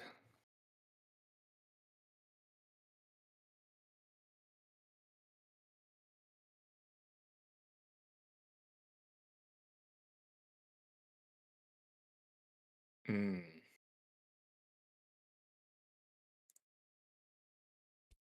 All right, sorry. I am back now. No, you're good. Yep. There we go. I'm back. And then just waiting on Josh.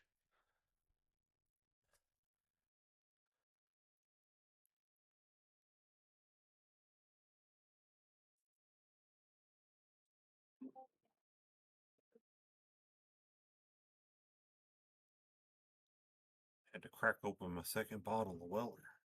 Oh Oh no. no. Well, I mean, Oh, you didn't hear, you did, you, Henry? oh no, they No. don't know yet. Yeah. Alex got me I got to make a drive because he got me a bottle of Taylor and a bottle of Blanton's. So I Nice. went 2 days in a row, and first day was E.H. Taylor. Second day was Blanton's. Oh yeah. Mm, now I just got to get me a bottle of Eagle Rare to sit on the shelf, and I'll have all of the basic lineup. there you go. One addition to my collection. Exactly.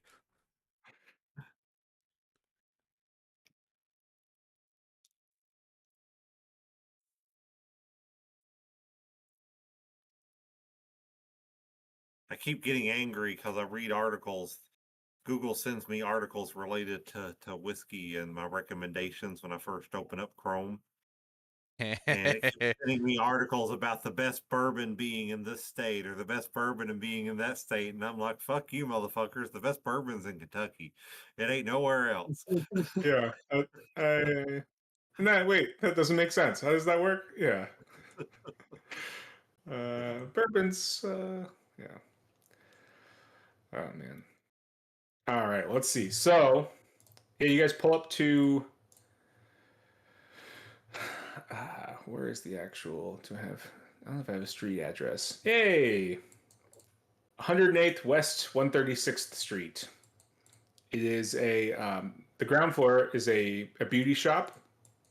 And it is actually a beauty shop belonging to one Madam C.J. Walker, because the Dark Tower was run by um, her daughter, Alelia Walker, and it basically closes. The beauty shop closes, And actually, you guys had a couple more hours. I lied to you. It's 9. It starts at 9 p.m. So yeah, it makes sense. 12 hours, of the reading for Shazad. You guys probably didn't wake up like super super early. You're all still pretty wounded. You had time to get ready. Had time to get there. Show up If 9 that's the o'clock. case, I'm putting an extra 2 hours on my book. Okay, sounds good. I'll take it. Yeah, yeah. Yeah, you get there at 9 o'clock, and yeah, you walk in, and at the front door there's a doorman. He goes, "Can I help you, gentlemen?"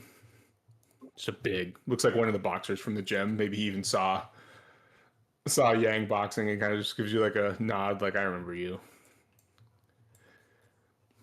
Hey man, yeah, we're here to see some old fuck get unwrapped. He chuckles. It's yeah, it's that's what I hear they're doing in there. But your names? He's like looking at a clipboard. Name's Ping Yang.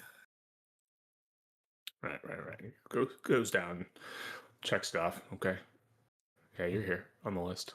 Shazad Genyev. Goes down, checks it off. Yep. Robert Marsh. And yep. Okay. All right. You guys can head on in. Thank you. Yeah. And you head in, and the what are you wearing? What are you all wearing to this party?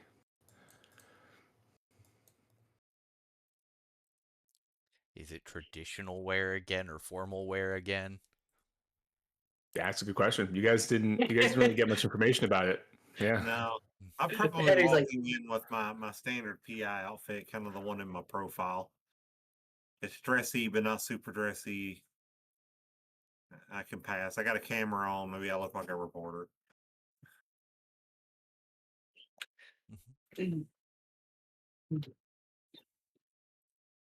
yeah, I feel like I got I got my like new turtleneck. I don't have anything else like for this turtleneck. So I kind of just slapped on my standard like detective wear with a formal shirt swapped out for a turtleneck. A little out of place, but you know. You That's all know, right. with Yeah. the whole turtleneck thing, we like got to get you a scarf and just make you this whole like avant-garde critic persona. Bought. Right.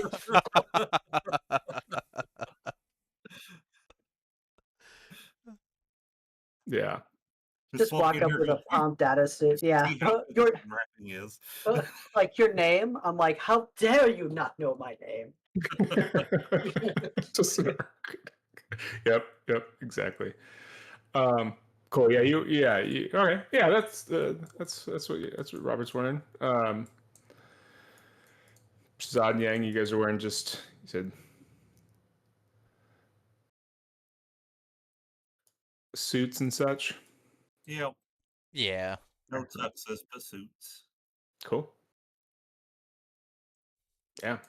Yeah, you walk in and you can hear the music as you're like stepping out, and it's you've all probably never been to Egypt, so you're like I guess this is maybe traditional Egyptian music. It certainly sounds like it would fit, and you walk in to see this like parlor area, the salon area of the upper floors of 108 West 136th Street of Mrs. Walker's home, just decked out to turn to be like an ancient temple. The servers are the in short dresses or skirts in sort of this like ancient style, where they all look like they should be maybe in ancient Egypt, or a very like sexed up ancient Egypt. This is very like, and in the 20s you're like, oh shit, all right, they're going all out, like this is a little Yeah. and you look around and you realize as you guys walk in there, like looking nice, but you look around and it's a fancy dress party. So people are wearing uh, what kala series, which are like tight-fitting sheath dresses made of linen, with the top line either like just above or in some cases just below their breasts, or like and like leather straps holding it up. Um, and like a few of the more like risque guests are like have like leather strap mesh versions of the same style of dress, and it is in the 20s very very like against the social norms. This is a very very odd. Men are wearing this like belted wrap around skirts and then just completely bare chested, right? They're just like, oh yes, here I am. But then it's like, some this isn't Erica Carlisle's crowd where you were just at, Shazad. This is a much more like It's like a leather party. variable. A what? Sorry. A leather party. No, I mean, some people look like they would fit in a leather party for sure, Okay, definitely. okay. But just in terms of like the people there, it doesn't look like these are the business executives and like the mayor and people like that. These are just like these are certainly maybe intellectuals, but these are all like people from you know very blue collar working backgrounds to like maybe a little bit more like academic ranges. This is the crowd varies way more drastically here, but they're all like much more bohemian in their dress. And yeah, the servers are just walking around with drinks, and you can smell food that is spiced, probably for all of you closer to, I would imagine, what Shazad is more familiar with. At least spices that you've probably at least had more frequently. Mm-hmm. And there's a cloakroom ready to take like furs and heavy coats that people have that are dealing with like the cold weather outside. There are like braziers. I can never say that word. Glowing braziers, glowing braziers, and like candelabras everywhere, and that's kind of providing all the light, all the like light bulbs, all the electric light has all been turned off, so it's just like firelight everywhere, which kind of adds to the temple effect that they put all over the place. This like kind of faux brick and stone is kind of catching the light, the firelight really well. It is very a nice ambiance, along with this like heavy incense and these spices from the food from these like buffet tables that are out. It is a overload, and then once you get accustomed to it, you're like, whoa, where am I? Yeah. I'll immediately be waving over a server that I see with drinks. Hey, Cleopatra, come here. Yeah, one of the servers walks over and is like, yes, how can I help you? You got a Manhattan on that tray. I think we missed the dress code. I can certainly get you one. Yes, she smiles and goes off to get you a Manhattan. Comes back maybe a minute or two later. She there before she looks to Shazad and Robert. Can I get you two anything? I'll have the same thing. Certainly. Yeah, yeah. Same over here. Hmm. Very well. I Yeah, like. she runs off to go get that. I don't know what the hell's going on here, but I'll say that whatever this food is, it smells amazing. It's Smells certainly like home. not what I was expecting. This is your server. Oh, Lois. She almost got a Betty Boop thing going on. Yeah. Mm-hmm. She goes off. A couple minutes later, comes back with your drinks, and she's like, "Yes, well, feel free to mingle, of course. I think Mr. Gamal, his lecture will begin in." She like looks over to where you'd imagine maybe like reflexively she like looks for where a clock should be, and she's like, oh, probably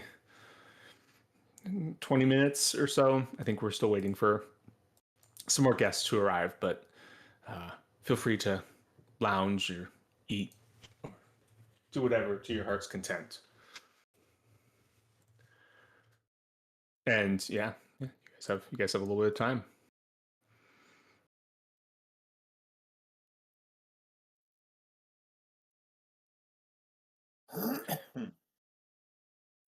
So we don't see any familiar faces around or anything, do we? Good question. Give me a spot hidden check. Oh my goodness. 40, 44 minutes, 40, an hour, 40 minutes. Yeah. Yeah, it took a while to get to Whoa. the first one. Yeah. Besides your reading checks, yeah. Um, no, nobody looks super familiar. It's not super busy yet. You guys arrived right at 9. There are a few people already there, but it seems like, yeah, maybe more people are going to show up like kind of fashionably late. Not too late. You know, it's still like, as I said, a somewhat academic crowd, but people are probably going to, you'd imagine, filter in over the next 20 minutes or so. So nobody jumps out to you as people that you've seen before. I don't know if it goes off the same spot hidden check, but is there anybody who around who's got the look in their eye like they could be part of some crazy murderous cult? I think that would be a psychology check. Okay, that I can do. It's a fair thing to check for. Yeah. There we Well, go. there you go. Yeah, no, you're looking around the people that are there and you're like kind of just watching them, and everyone seems to just be having a good time. Nobody's like casting weird glances around, eyeing you guys in particularly or anything like that. People are just doing their thing, having a good time. Um, and yeah, before too long, you see a woman come out. She says, yeah, if you'd all get some food, of course. Mr. Gamalzin's probably Lois again, the same server. She kind of server host. She's kind of playing a couple roles. You'd all please get some food and find a seat. Mr. Gamal would love to begin his lecture while you're all taking something to eat. As people are filtering in, and you guys also see like the walls have like hieroglyphics and things like that that are kind of painted on them and Mm-hmm. along the back. Yeah. You guys have been studying Johnny. hieroglyphics for a while. What do those say?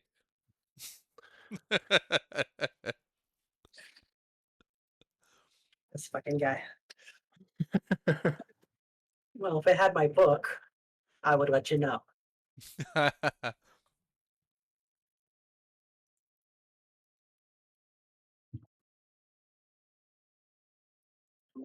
Wasn't one of them like a pocket study book? We should have thrown it in one of our Yeah, jackets. it was like a pocketbook, wasn't it?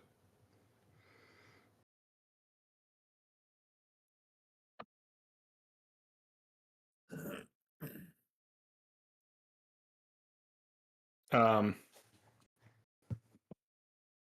yeah. So yeah, you.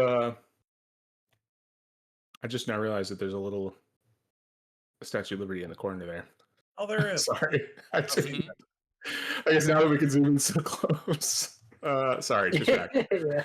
Um, yeah, you guys all get your food, kind of chat about the hieroglyphics briefly, and then everyone's kind of like I said, they've got tables and they're lounging on these like cushions and things like that, and people are eating and having a good time talking, and eventually one gentleman, but dressed more as if he was if he was a priest or some sort in ancient Egypt. You'd imagine it's kind of his get up.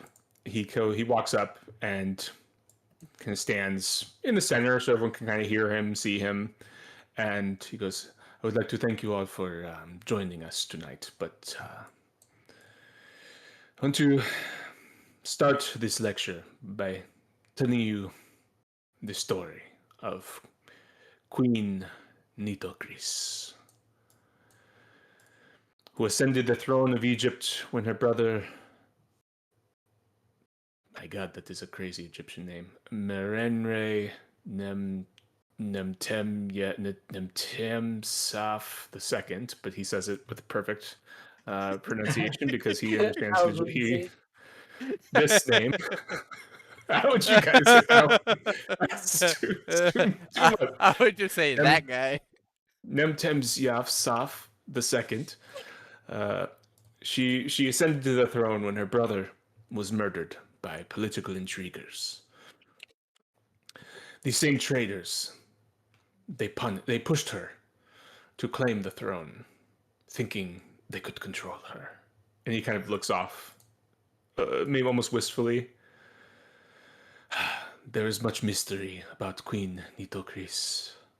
Some say she built the third pyramid at Giza with her own hand. And he holds up, a hand.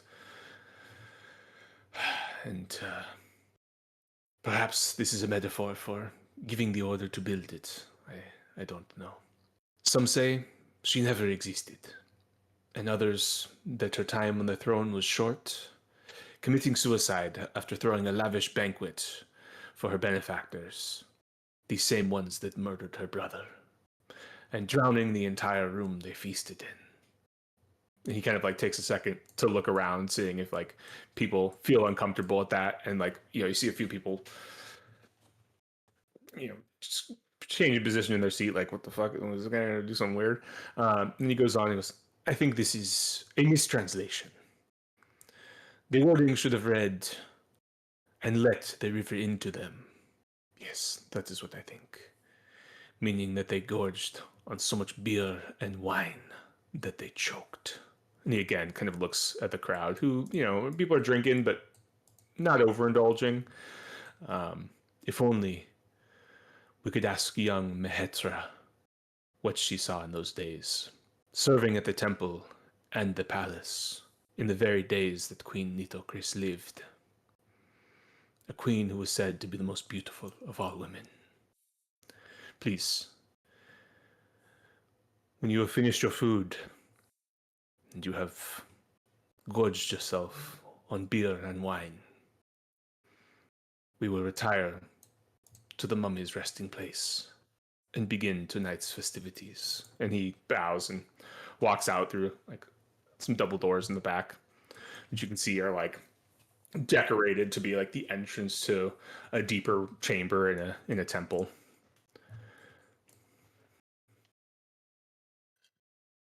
And Lois comes around with a platter. Can I get you guys any more drinks? Another Manhattan or After that, yeah, another Manhattan. excellent, excellent. Yes. That dude's intense. Yeah. Yes, he is. He's given quite a few lectures. He's yeah. Yeah.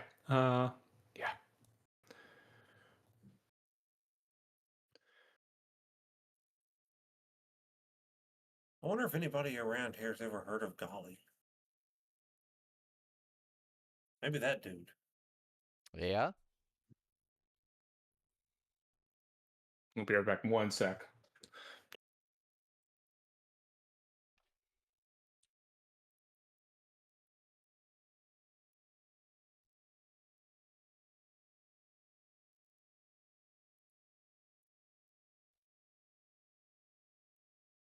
So was this mummy supposed to be this princess this Queen Necrotitties or whatever her name is?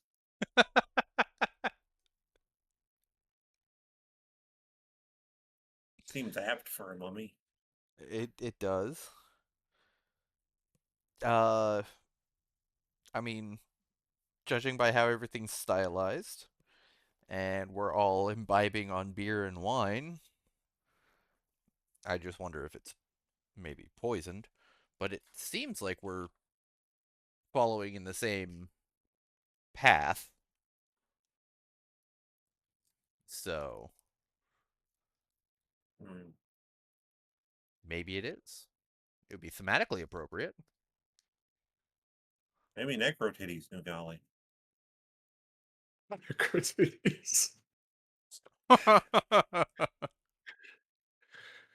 Can you get there with almost. Okay. Let's try and see if you can anagram her name. Yeah. Did So you put her name in the there you chat go. too? Yeah. Okay, Absolutely. Queen because I Nitocris. think that'll help with the whole Necrotitties comments.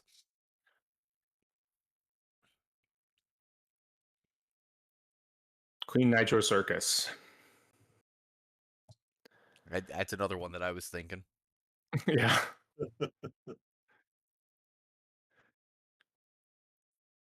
I don't know. It could just be Chris. Seems like a neat guy. Yeah, Nito Chris. Oh, jeez. Ah, jeez. What are we doing? That's one neato Chris.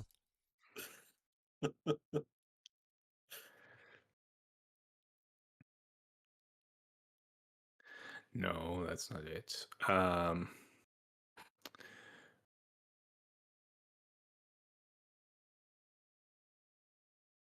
Yeah, it'll work. Cool. So yeah, you guys finish your drinks. Lois comes around. You see people are still eating and drinking. Lois comes around, asks if you want a third round. Do you guys want a third round? Um, yeah, I'll hold up my hand. I'll pass on that one. I better keep my wits about me to some extent. Very well. Yeah. And yeah, after a little while, she says she's standing at those two doors that have been made into like a temple entrance, and she kind of calls out for everyone that uh, Mr. Gamal is ready for everyone if they would like to uh, repair or retire into the mummy's resting place. And as you guys go in, you see that uh, they've done a pretty convincing job of turning this room into a tomb, and there is uh, like there's a there's enough space for everybody for it to be kind of, and the crowd is maybe, as far as guests go, there's maybe like 20 to 25 guests, and it's like compact, but not so much that you feel like you're just enclosed on everybody, right? There's enough room for people to walk around, but if you reach your arm out at full extent, you're gonna touch somebody, right? It's still a pretty closed off room. It's kind of, they've done a good job of getting a tight quarters without it becoming claustrophobic. Um, Certainly almost feel like you're underground if you don't turn around and look at the door that goes out to a much larger room. They've done a good job. And there's more incense burning, and you see this uh, sarcophagus lying atop an altar, and Mr. Gamal, Basi Gamal, the lecturer, is standing in front of it, kind of looking at everybody standing atop this altar. And let me see, it's been painted to look like her face, whoever this mummy was, perhaps, or a face. And he begins to go, "This was perhaps what Mehetra looked like, but as we were not there, how could we say?" And he snaps his fingers, and two more kind of, waiters or assistants dressed as temple kind of servants come up, and they lift the sarcophagus up, the top of it up as one piece, almost like a cake cover. And the crowd, there's a lot of ooh ah, so, oohs and ahs going, Mm-hmm. and you see placed at the base of the altar 4 jars next to a small pedestal, upon which uh, everyday uses, items of everyday use by the priestess would be. There's like a sistrum, which is a bronze percussion instrument, and things they would use to carry various things of incense in. And when you look back, your attention kind of draws back to to Abasi Gamal. He's got this like leopard. He's got leopard furs on his upper body. He's got a khat, which is like that like Egyptian headdress. It's kind of like red and white, like fabric that kind of goes down his back almost a little bit. And he's like, I would first like to thank Edward Gavigan and the Penhew Foundation for donating Mahetra to us. And then, of course, the Dark Tower and Alelia Walker for hosting the evening and bringing everyone together. On the walls around you are Mahetra's story. You look around and the walls are, all drawn hieroglyphics. And I will point out the details and explain the intricacies of a language many people thought was far less complex than it truly is. And he kind of looks down inside the sarcophagus, which you can't see. It's elevated and the lid's off, but you imagine he's looking down at this mummy. And he says, Mahetra was a temple daughter, meaning a girl child, of course, born of a priestess. Since the priestesses never married, such children were considered blessings. It would be gauche, of course, to consider the priestesses as mere temple whores. They were not such things, I assure you. Here, and he points to like some other signs, we see young Mahetra excelling in astrology and reading of the signs. So much so that she came to the attention of the pharaoh. He turns around again, kind of points to a different panel, and turns back to the crowd. In this panel, she's threatened with the execution for predicting the death of the god king. But he looks back at the sarcophagus. The defiant girl does not seem to recant her reading. Upon his death, Queen Nyarlathotep comes to the temple and takes young Mahetra as a personal priestess. And then he kind of points to the back corner. In this panel, we see nightmare visions that surround the girl, and she is here whispering them into the ear of the queen. But the visions, they are too much for the girl, and she, sadly, takes her own life. And as you kind of all been like watching the panels go around as he's lecturing it, your kind of attention is drawn back to him. You realize that she's been now removed from the sarcophagus, placed on the altar, and the rest of the sarcophagus has been seemingly pulled away. They did it quietly. They did it quickly. It was fairly impressive. But yeah, you turn around, boom, there's just this wrapped mummy lying there on the table, on the altar. And will y'all give me a sand check? Just a little sneaky sand.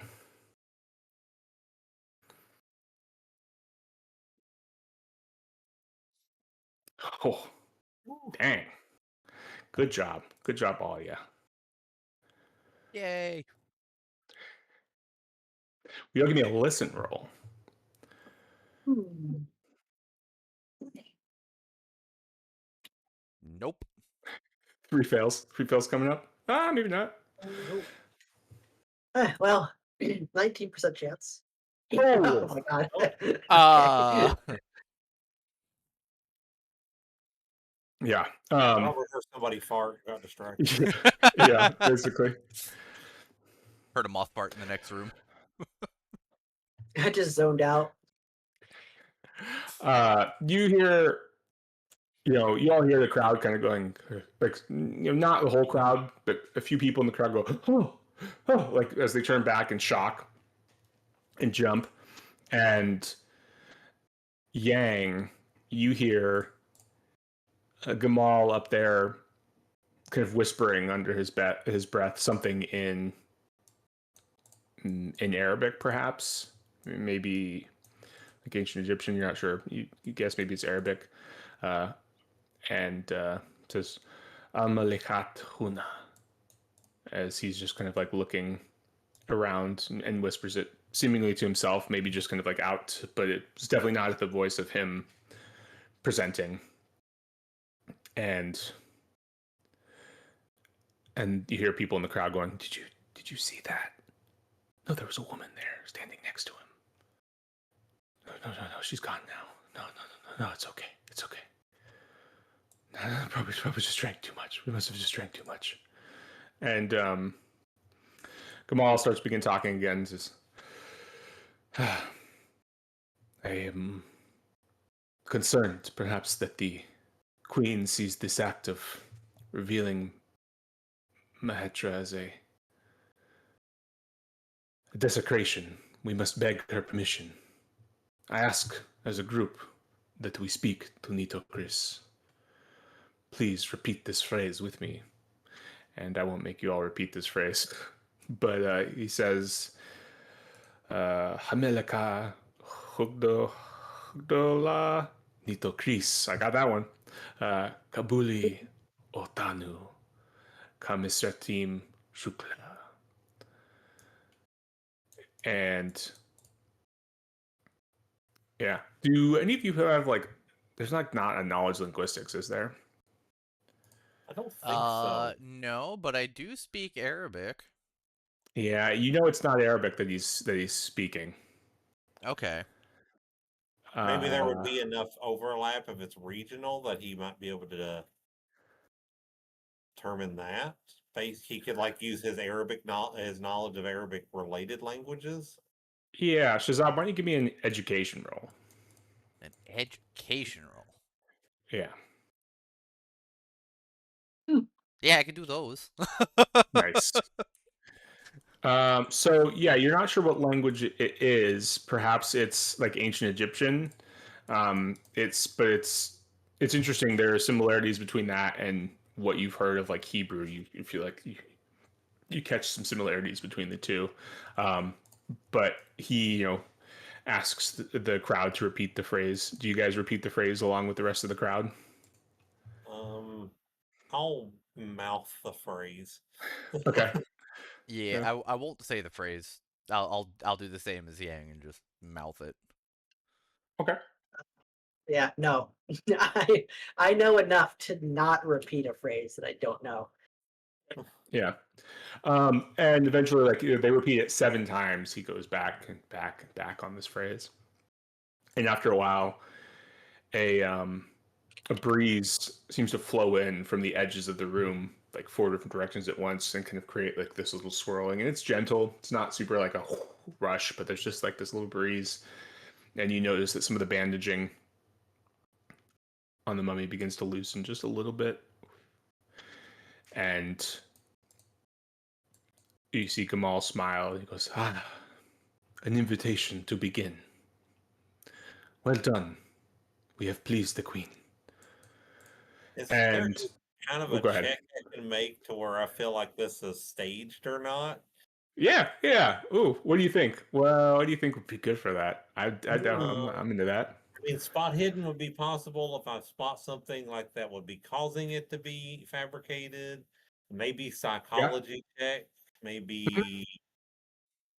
Um. Yeah, I'll take either of those. Psychology check, you're watching him, spot hidden, you're kind of like look when you especially when you see the breeze, you're like looking around, like where's that coming from? Yeah, let's Yeah, do that. I think that's when I'm really like, is this really happening? So yeah, we'll do spot hidden then. cool. Sweet. Nice.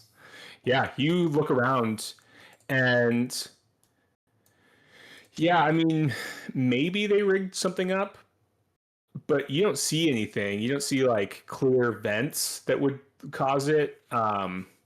You're like, the crowd's, like I said, in there, but they're not like shoulder to shoulders. You're like kind of peeking through, looking around people, and like looking around as he's talking. And you don't see any vents or like any sort of mechanical process that would have caused this breeze. It just seems to have appeared from the edges of the room and blown in. Kind of whisper to the other two. I don't know what's going on, but I'm feeling antsy about this. Yeah. Mhm. It almost feels He like it's part of a ritual. I'll whisper back. he keeps on to keep talking. He's, treating the mummy very gently. He's like beginning to like unwrap a few of the like edges. Um, and he's talking about, embalming techniques of the day, pointing to like the 4 jars that are up front at the altar. Talking about like many old kingdom burials have empty jars, like hoping that perhaps these are empty as well. And she is, perhaps Mehetra is here intact, dormant, awaiting new life. And he begins to take like an edge of one of the bandages and kind of holding it in his hands and kind of feeling it as if you would feel like the shirt or like coat of a lost loved one. He's kind of just looking at it um, with a bit of reverence and wistfulness, and he begins talking about the linen bandages. Some have reported that these bandages held remarkable healing properties, the ability to hold mortal wounds from killing their host for hours until medical help came. And more curious reports still of those touching the bandages, seeing glimpses of the life of the dead, living it in their dreams.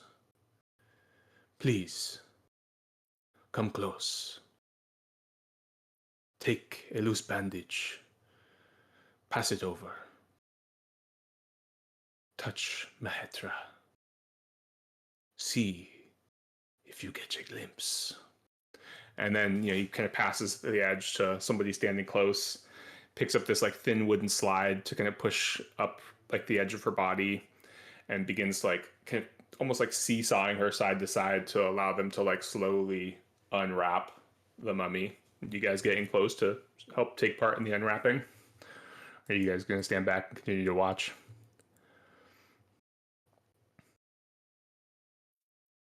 I am observing from a distance. Yeah.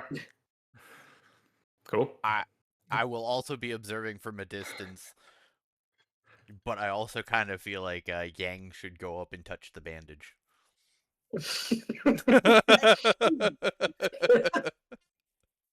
Like, yeah, you say healing properties. I don't know. Yeah, let's send the guy with the lowest luck.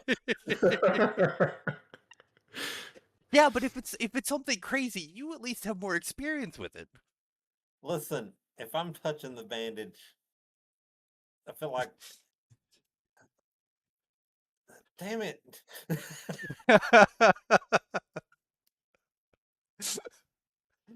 Do you want to touch the bandage or not? Oh, fine, I'll go touch the bandage. Okay. Yeah. You go up. Yang takes a piece, begins helping in the unwrapping. And as her skin is made bare, I mean, it's, like this blackish gray, looks like if you touched it, it might collapse in on itself. And Gamal says, I must remind you, you are looking at the flesh of someone who lived 4,000 years ago. Well, the people who claimed to rule this land were huddled in caves, copulating like animals and living as hunter-gatherers. Mahetra was speaking to gods and had the ear of queens. Touch her, revere her, and the culture she represents. And his torso is unwrapped. He calls attention to like a tear in the skin, kind of below her ribs. See here, the entry wound of the knife that ended her life. Why did that rhyme? Piercing upwards into the heart. The heart is not removed from a mummy. It is the seat of a soul and must remain within.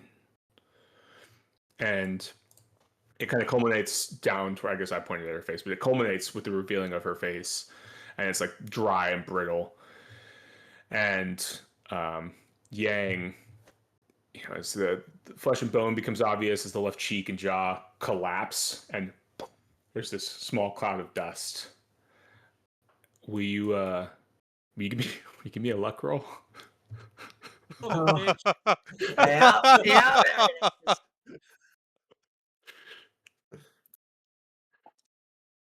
You got No. this. So Aw. nine. Oh, You roll it on a nine. You begin coughing on this dust. And with that, I drop the bandage and like back up. I don't want to cough all over the mummy and have dust explode everywhere. Yeah, you're coughing. You kind of stumble back, and as you look down, you see you're coughing and like looking at the ground, and you're stumbling forward or stumbling back. You see the feet of this woman standing like in front of you. And she, most people are like kind of stumbling out of your way. They've seen you coughing. They're like, "Oh, let him get to the back." This woman just like doesn't move out of your way, and she's just standing there. I guess I take my eyes from the feet and guide them up to her face. Yeah, she kind of like bends over, and she's beautiful. This woman is so much so that like it is the first thing you notice about her. She's distractingly so. She's like this captivating. Um, Probably you'd guess maybe it's just because of the setting. Maybe it's because of just the moment. You're like, oh, this woman Egyptian? Maybe she's kind of got um, this tanner, a little bit darker skin. She's got these features and this darker hair, and you're like looking at her, and you're like, "Whoa, this woman is beautiful." And she kind of like puts a hand on your shoulder. She goes, "It will be okay. You will be okay." And she kind of like strokes your face a little bit. Take a deep breath. Clear your lungs. I'll look at her with like big puppy dog eyes while my freaking face is in her hand and take a big deep breath and go, yeah, things are good right now. Ah, that's better.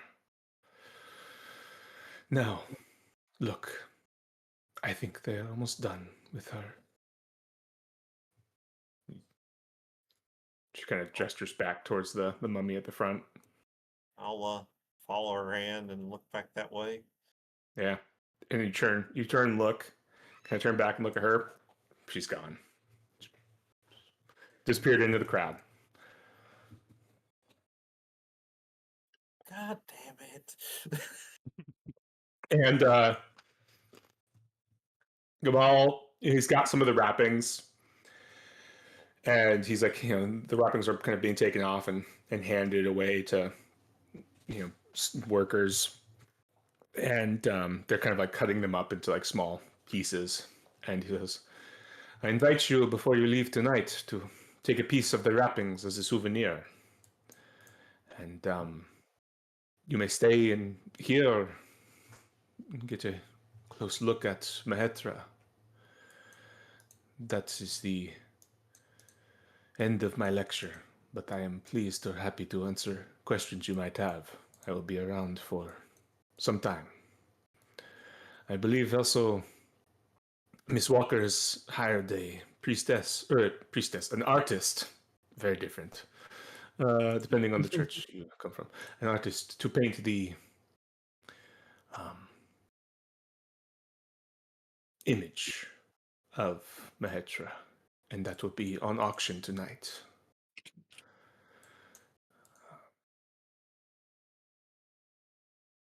You can see it's in progress.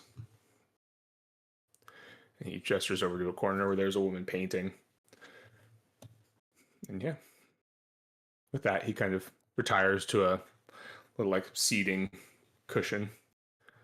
And people are like excitedly talking and like, oh my goodness. Oh, no, I swear she was standing right next to him. She was, oh gosh. Yeah, no, she was right there. Yes. Do you think it was her? Do you think it was Mahetra? Well, I don't know. And yeah, they're going off and having a good time. People are going off, getting more drinks, and people are walking up to him and shaking his hand, thanking him, and everyone seems to be having a grand old time. You guys are doing your thing. Um, you guys may be breathe in dead lady dust, and I think I saw a ghost. Oh man, I'm sorry. I didn't actually think you were gonna see anything. Well, I did, Uh, and I mean, I'm not angry I saw it, cause wow, like you have no idea, man. He wasn't wow? wrong. Yeah, like oh my god, gorgeous! Wow. Really? I'm kind of sad that I missed out now. I mean, you can go knock up some dust and breathe it in, see what happens. I guess. Well, I was gonna walk up anyway and take a wrapping, so and take a better look. This is the painting being made off in the corner. It's Hmm. going to be on auction of supposedly of Mahetra, the priestess. Does it look like who I saw? Mm-mm. It does not. No. Was she way prettier than that? Yeah, she was prettier than that. Yeah. Boy, they're missing the mark. Not even close. And you said they were offering the wrappings. I was like, Yeah, you can go up and take a little piece of the wrapping as a souvenir. yeah, I'll probably take a piece and get a better look at the mummy. Yeah. Yeah, it's Um, oh, I'll it's a mummy. I'll walk my way over to him and firstly to ask him if photography would be okay. I don't want to just set up my camera and snap a picture. Hmm. So I'd ask him if that was okay, and then I'd also want to chat with him and be like, "So she was all about divination and prophecy, then?" I believe the Dark Tower has unfortunately strict rules about photography. I think the chance of guests being caught in their, well, dress would be unfortunate. And um, as for Mahetra being photographed, I believe that is the goal of the painting. So I think Miss Walker would prefer you did not take photographs this evening. That's understandable. That's why I wanted to ask before I Yeah. started starting to take pictures. But yes, as you said, she was, as were many of the priestesses, they divined many things, usually in their dreams. So their legends go. And the particularly blessed ones, as Mahetra was, their visions were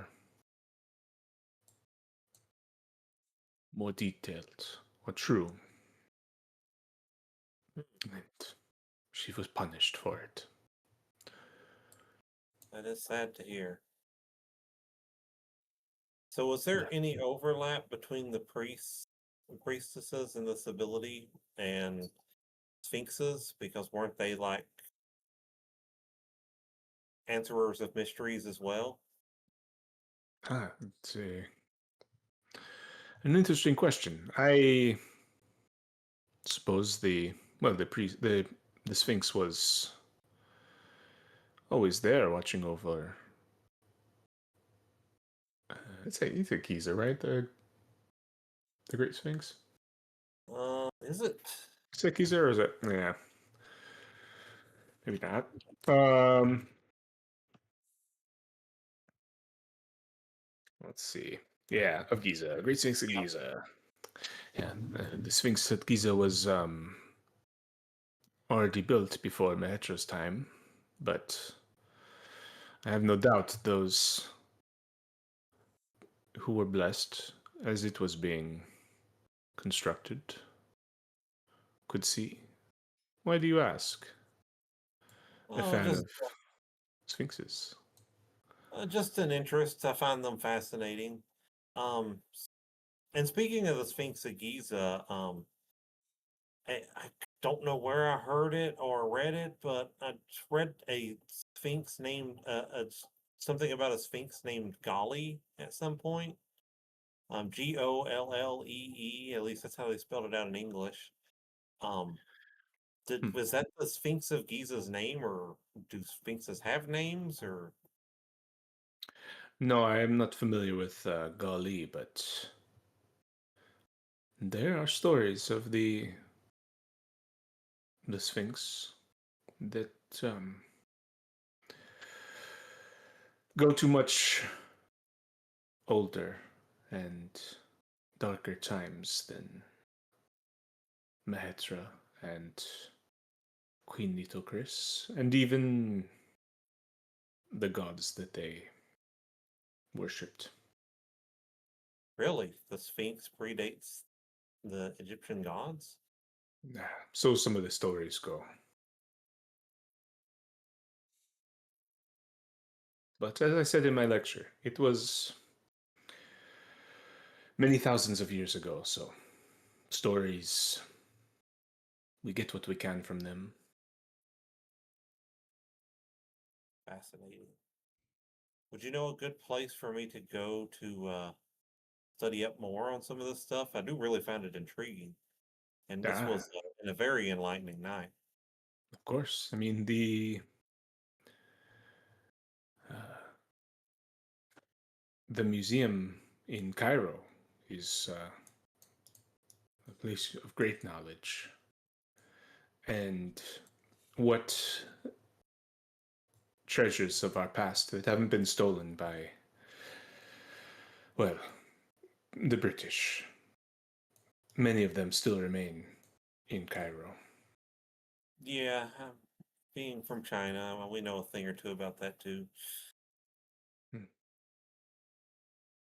If you wanted to learn more, there's no better place than in Egypt. It might be worth taking the trip. It'd be kind of awesome to see that stuff up face to face anyway. Yes. I'd like to see some more of this beautiful priestess. Hmm. Perhaps you'll place a bid on the painting tonight. I don't think it does her justice, if I'm being honest. Oh, no? He looks at you curiously. Why is No, that? I mean, the lady in the picture is pretty, but we're talking about angelic levels of beauty, if that term works and when we're speaking of Egyptians. Hmm. Um, just seems like that painting is falling well short of what beauty she should have arose to. I see. I see. But then again, could you capture such beauty in a painting? It is not likely. No.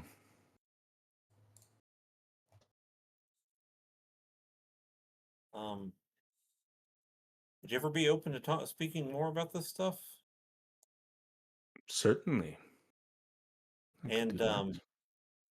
do you do you live here or do you live in Egypt and you've just came here?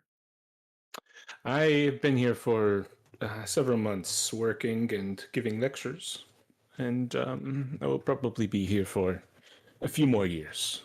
But eventually I will return home. Um, so would you mind if we exchanged information? If I do make this trip to Cairo, maybe you would be able to put me in touch with some people who could help me. I could do that.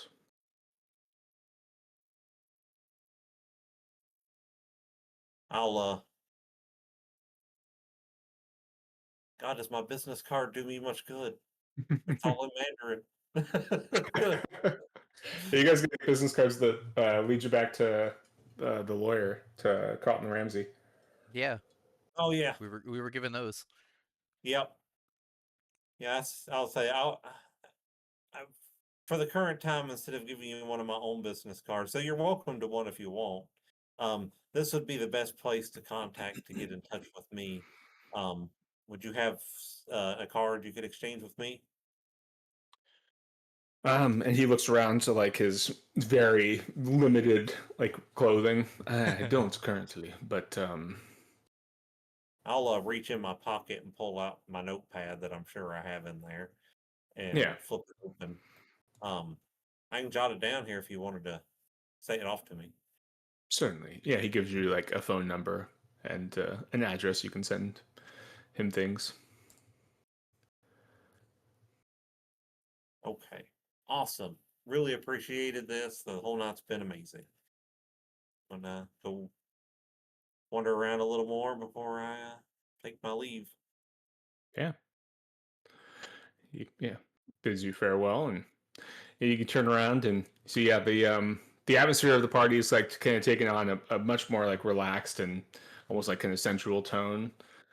There's like a woman that's gotten like some of the linens and like wrapped in them and is kind of like doing a belly dance, and um, there are people just doing stuff, just having a good time.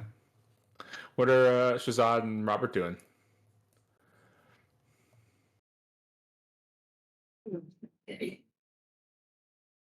Let's see.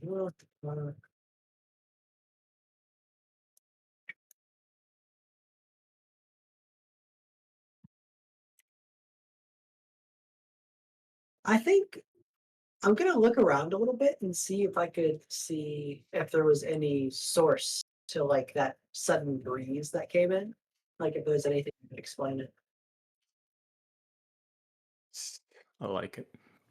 Could be spot hidden, spot hidden, or mechanical repair.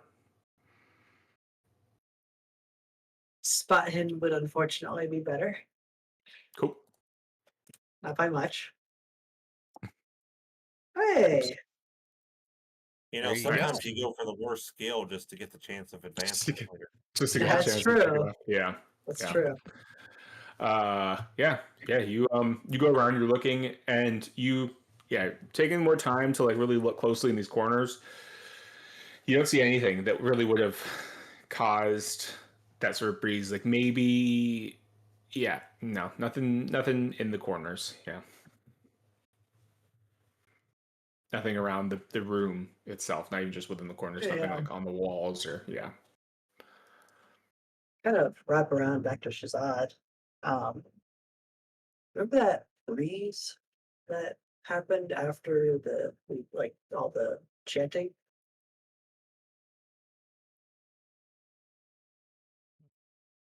I mean, I didn't notice anything really. Hmm. Well, I could have sworn there was like some kind of breeze, but I couldn't see any reason why or how that could have happened. Maybe I'm just imagining things.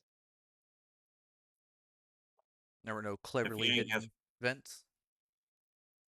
No, no, nothing. Hmm. Nothing could have stirred up that kind of breeze, at least. Unless they, took it all away before I was able to spot it.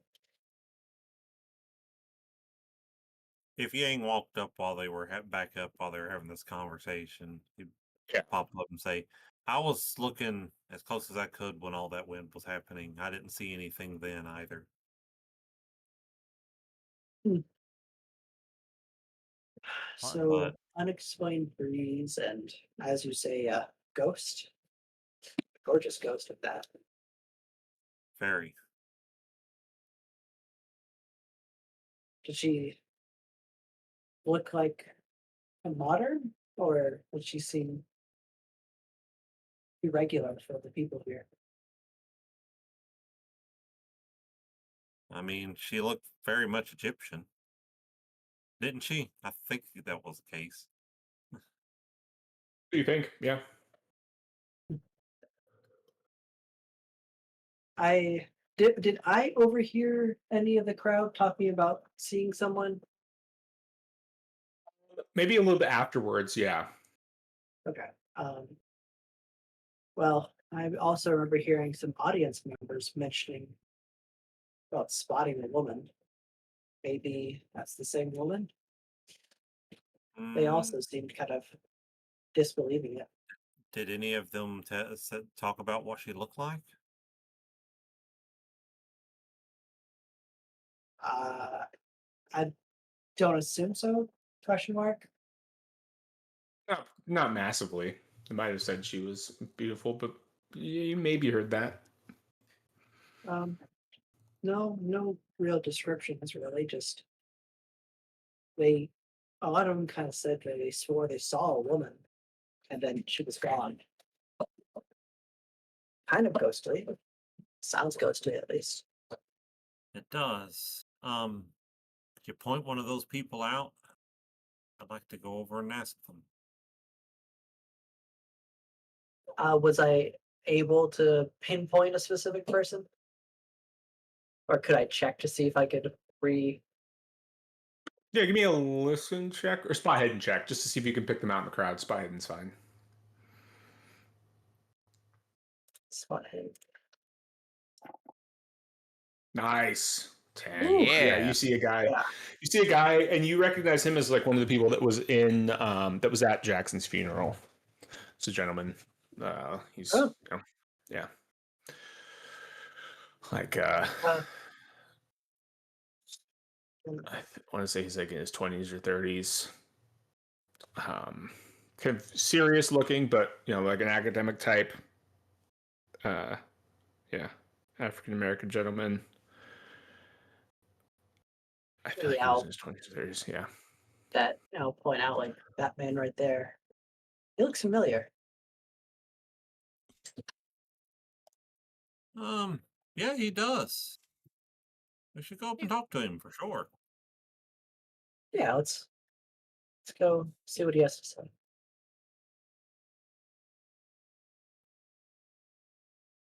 Yeah, he's kind of standing there, like leaning against one of the pillars. It's hollow, but he's like, oh yeah, oh well. He's still kind of leaning against it, but mostly standing on his feet, sipping a drink and watching the crowd.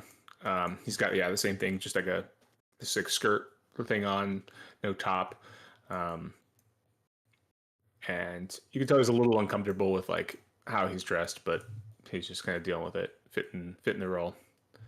And yeah, As we walk up to him, I'll reach out my hand. Hey, name's Yang. Believe we saw you at Jackson's funeral as well. oh yeah, yeah. I think I remember you all there. I'm Elaine Locke. Good to meet you. So, besides just recognizing you, my buddy Robert here, he said overheard you among some others talking about seeing a lady for a moment and then she was gone. Mm-hmm. Hmm. Yeah. Uh, uh, I yeah, I'm not sure.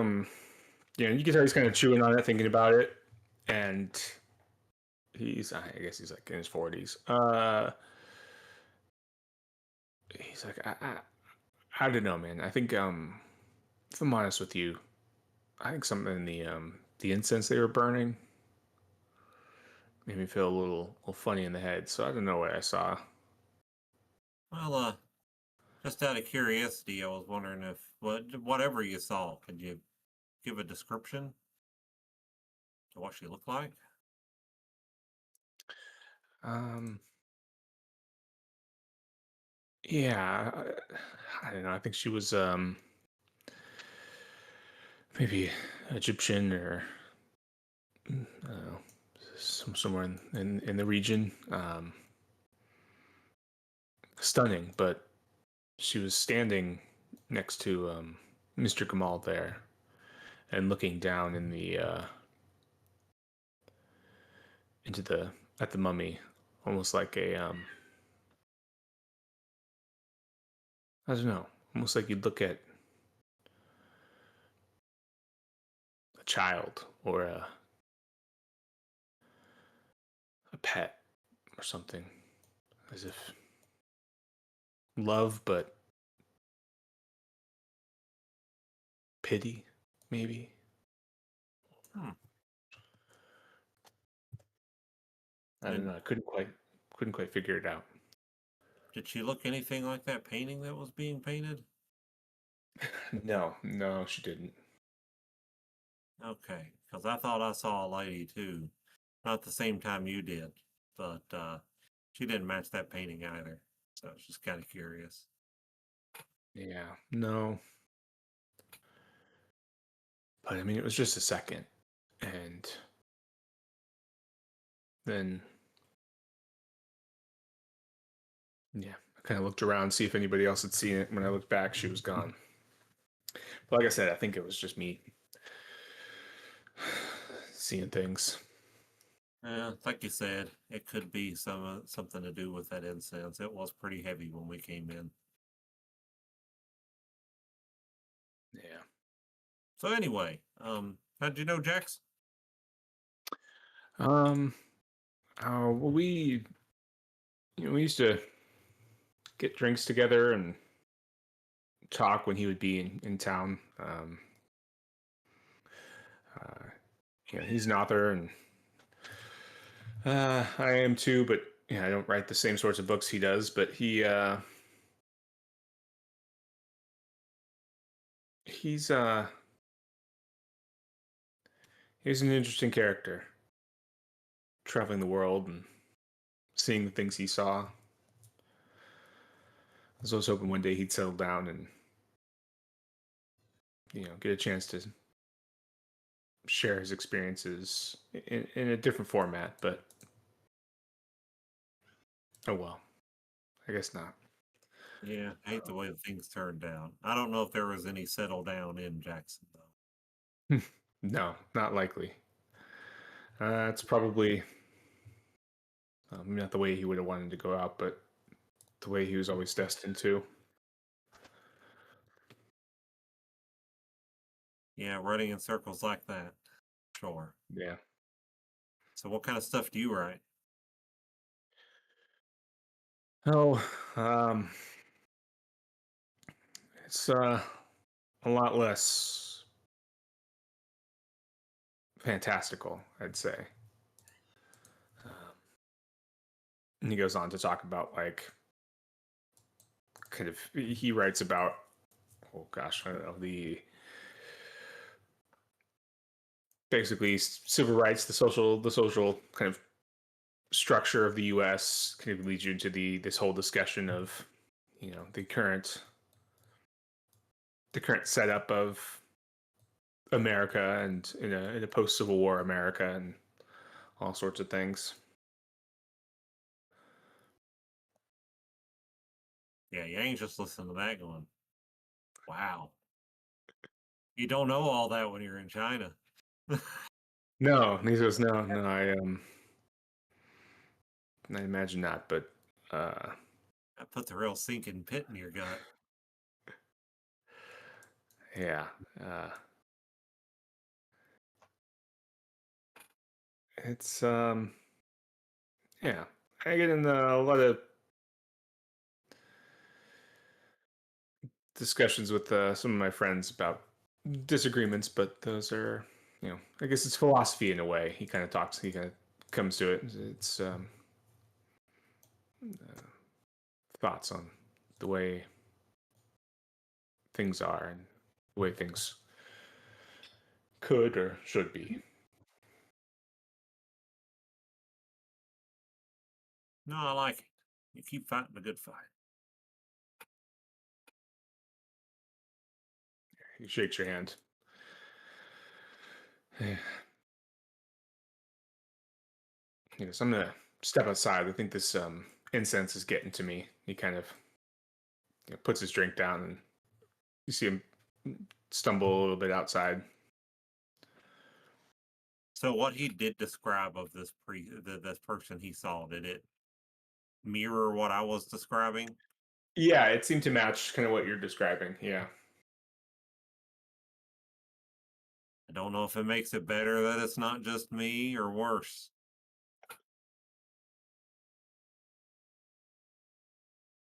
Well, it confirms you're not crazy. That's any Does it? Yeah, I don't know if it does or I'm not. kidding. You're not I'm crazy. feeling more and more crazy all the time, guys. Well, I'd be more concerned if only you saw this woman, but judging by the fact that he also saw it and we heard various other people murmuring about it, seems like this figure or woman is very real in some sense.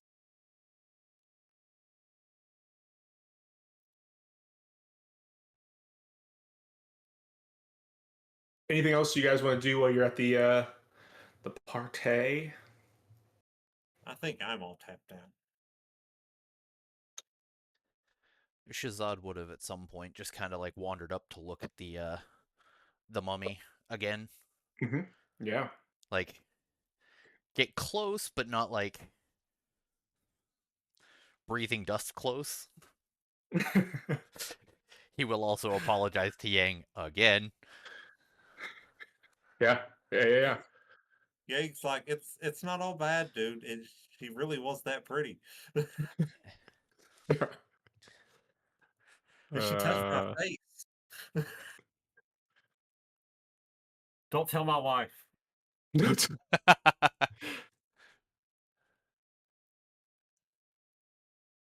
yeah. You get close. What do you? Yeah. You see the mummy. She's laying there, largely unwrapped, and just long dead. She's got that long dead. Unlike the short dead of sleep, she's got the long dead of being dead.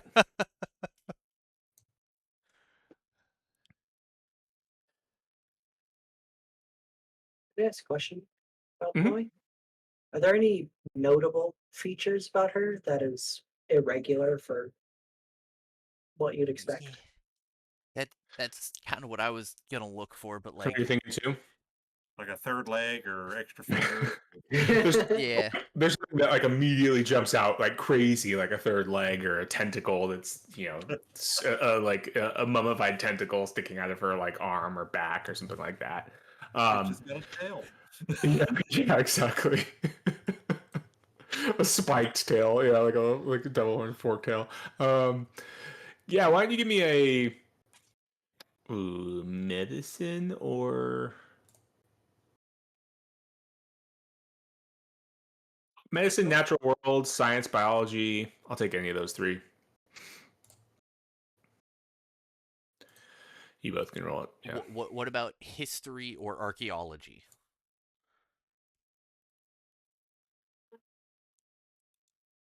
Give me a sec. Give me a sec to look at archaeology. Okay.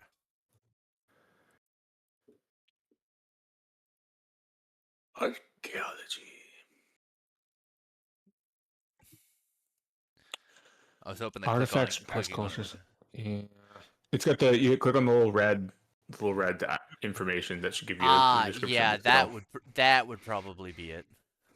Would anthropology get you there too? I know that's humanity, not Yeah, that's more of the studies of cultures from like a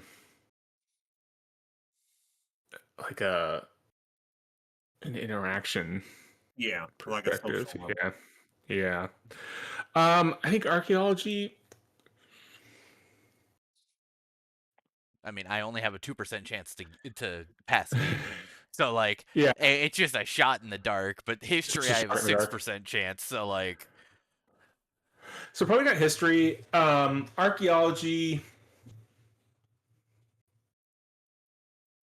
Yeah, maybe. Yeah, yeah. With like a crit, you might get something.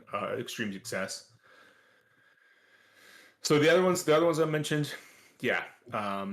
Archaeology, you need like an extreme success or better. and then For like, all rolling, I can throw a natural world in there. yeah, Sure. I also have natural world. You all go up, the three of you, one last look at the mummy before you turn and walk out together. The three normally dressed people at this like costume party. Yeah, sure. I'll just throw a natural world out there. See what happens. Okay, you can throw in the archaeology. That's fine. One. What was here? Yeah. Nah. I could. Okay. Yeah, I So would have had to have gotten a one. medicine, archaeology, or Science, biology. or natural world. Or natural, yeah. Um, you know what?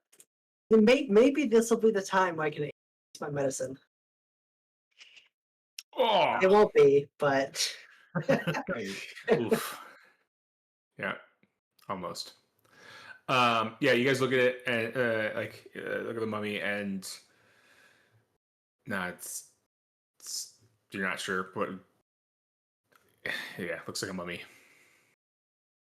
Gang's just going, looking at it, going, I guess it don't matter how pretty you start out.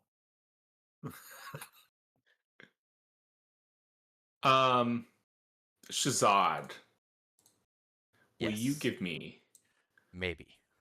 an int check? No. Nice. No, I Very nice. can't. Yeah.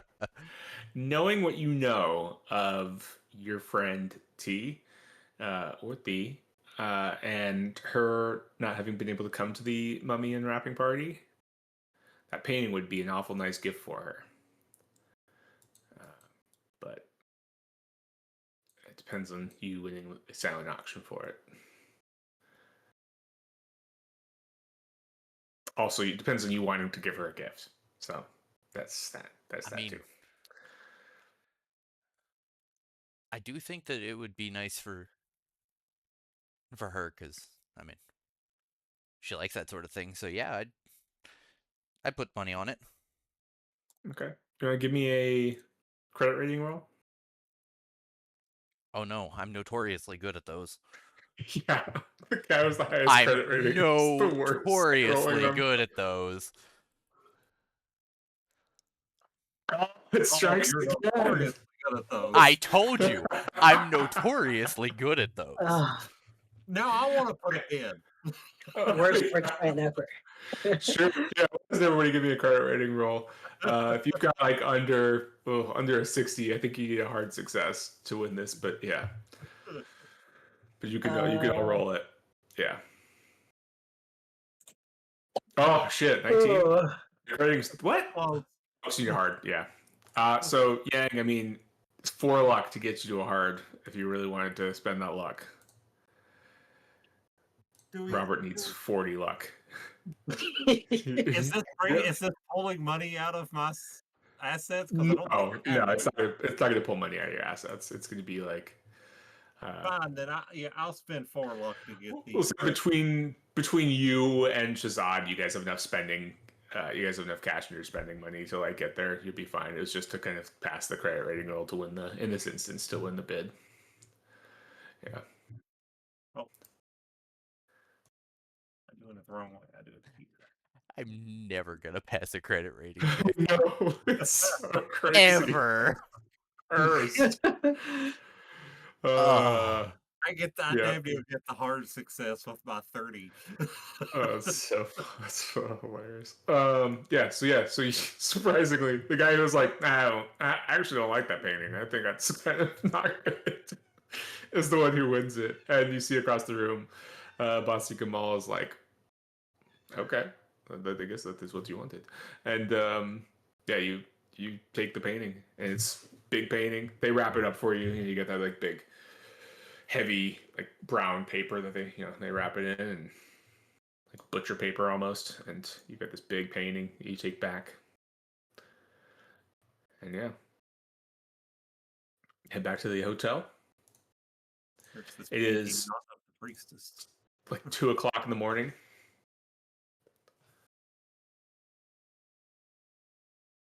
I am good to crash. Yeah, While I'm so you guys driving left though, a little early, so it's like 1-ish when you get back. Yeah, quick. But Hit my. I would like to dream again because at this point I'm just like laying there going, Yin, I need help. There's some Yeah, weird shit going on.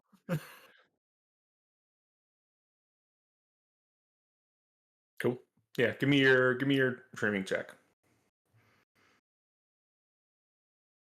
Oh, Oh yeah. oh yeah. oh Give me yeah. a luck check. Huh. I better not roll like a 25 now that I just spent that far luck. Spent that far long, yeah. Oh, it was almost 23. Yeah. So you dream, and you kind of go to bed thinking of the live musicians that they had playing at the party, and um, you think maybe you can hear like a crowd briefly, and it fades away as you're entering this like temple, and you see Yin. Yeah, Yin, right? Because you're Yang. Yep. You see Yin is sitting on an altar, like a little kind of raised area. Yeah, maybe it's an altar. And that woman, that beautiful woman, is there sitting on a chair as if she had just been, I don't know, in a deep meeting, deep conversation with Yin. And she stands and kind of walks to you as you enter the room. She goes, "I knew you would find me." Just kind I, of looks at you. I did not know I would find you, but I'm really glad I did. Yes. Please, would you walk with me? She gestures outside. Yes. Yeah, I'll that. look at her. I'll look at her clothes, and I'll look back at mine. Can I dream myself into something nicer? Is that like a Ooh, low thing I can just do that, or you want me to roll? that is it is a roll. It is unfortunately a roll. Yeah, that is the dreaming skill, isn't it? I think specifically. Yeah, Yeah. Give me your dreaming skill. Yeah. we'll give it a shot. Well, so I mean, I think basically you're when you enter the dream realm, though, you're nice. Me passed anyway, but I think actually when you enter the dream realm, you're not wearing what you went to sleep in. You're wearing like sort of a translation of that in the realm that you want in the realm that you're in. So if you enter this realm, you might be wearing something more basic though, because you're wearing your pajamas. You might just be wearing something really simple, not necessarily pajamas So, like ancient like, Egyptian like pajamas, but if I go to sleep in like a white nightshirt, I'm like waking up in like a white robe or something. yeah, something kind of like that, something that fits the setting, but like it kind of gives you thoughts of what you were wearing. Um, and so yeah, so you're wearing like basic stuff, and then you kind of like want to wear something more upscale to walk with this woman through this crowd, and yeah, you do. You kind of as you turn to like leave, the camera kind of pans, cuts out, and yeah, you're just all of a sudden wearing like something really nice. Um, like you turn and Doctor Strange like shift your clothes to being really, really, yeah, aesthetically very, very fancy. And she walks through this market. You see people, the backs of people talking, and to stalls and vendors and trading for all sorts of things you've never really seen before, or maybe seen bits and pieces of, but very strange, odd things. And she's kind of walking and a little bit ahead of you as you catch up. What is it you want most in life? At this point, I want to know what my destiny is and how to fulfill it so that it's not hanging over my head anymore. Hmm. That's an odd r- aspiration, if you don't mind me commenting. You might find that knowing your destiny weighs over you all the more. She kind of like picks up something, maybe a string of beads, and looks at it, sighs, puts it down, shakes her head, and keeps walking.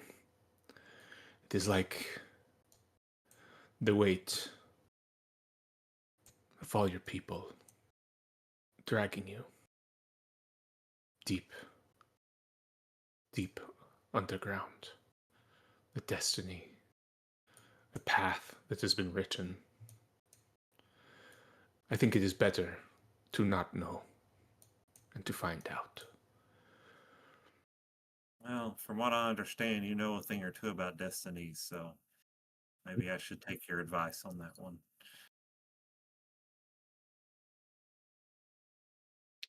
I know a little bit about you,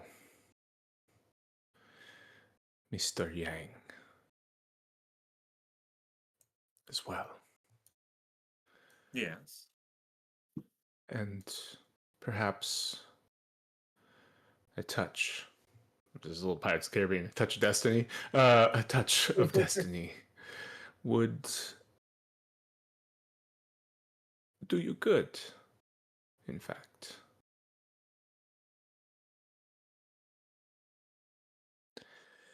You've met powerful men on your travels, yes? For certain?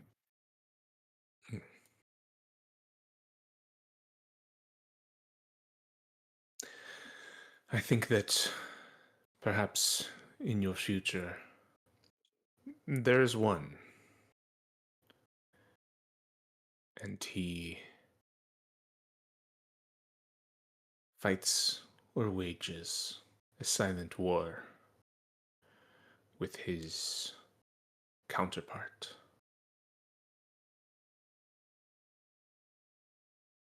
A task for you would be to put him down and end whatever destruction it is that he seeks to bring.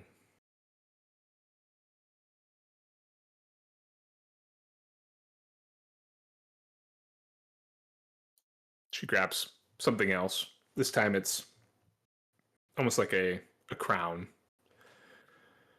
And she kind of looks at it, puts it down again.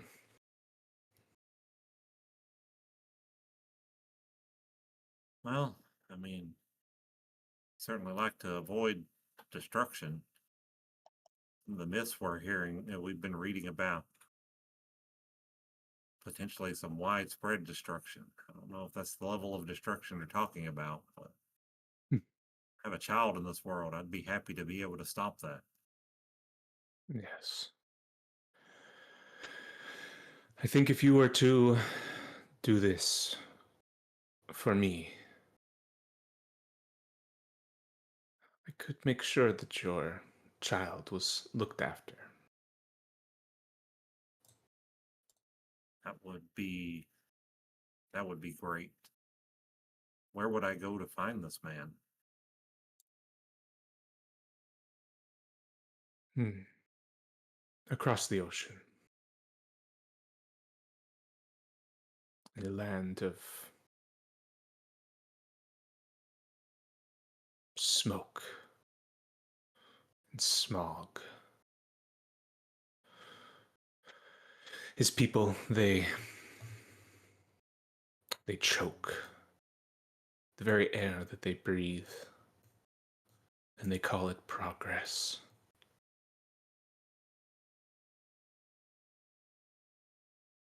Okay, so we're definitely talking about London. She she smiles. He is not a good man. See to it that he is put to an end, and his counterpart is given the position and the room to breathe. And I will make sure your daughter is taken care of. I'll bow to her. Then it shall be done. And she like picks up, you know, another thing from the table of jewelry that she's been looking at, and it's like a necklace. And as you bow, she puts it around your neck.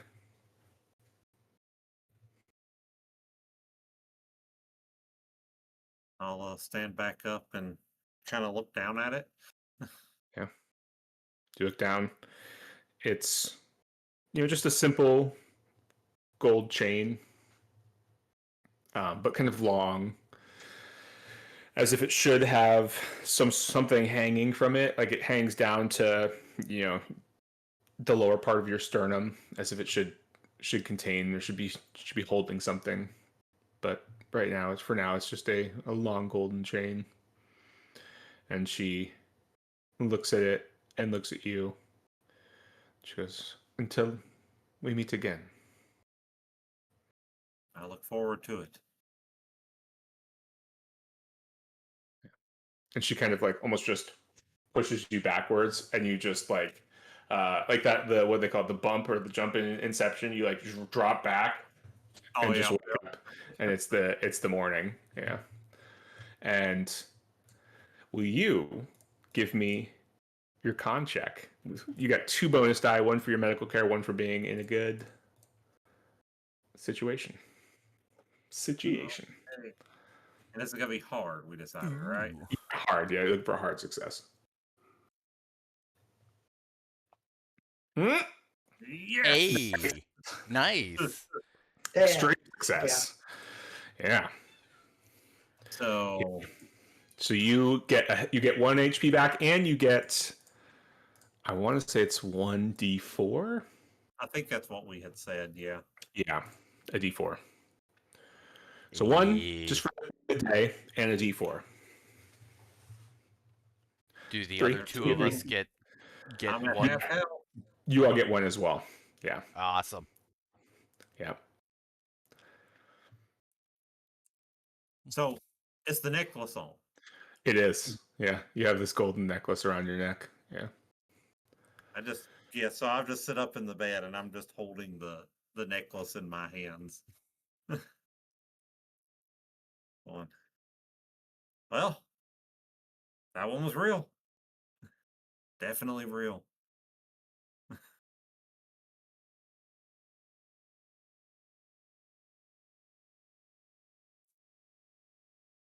Yep. Yeah. So it is the morning of the 23rd, Friday, January 23rd.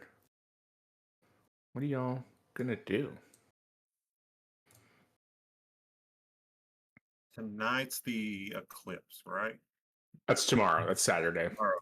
Yeah. I don't know if the article was correct or not, if it had the 24th or the 23rd. I definitely think it's time we like spend some time getting some different clothes and making being a little more careful about finding out dress codes before we go places. What are Mhm. these dress codes you speak of? I'm assuming your eclipse viewing is going to be more of a formal dress, or at the very least, yacht dress. To listen to yacht rock. I was about to make the same joke. Oh yeah. Uh,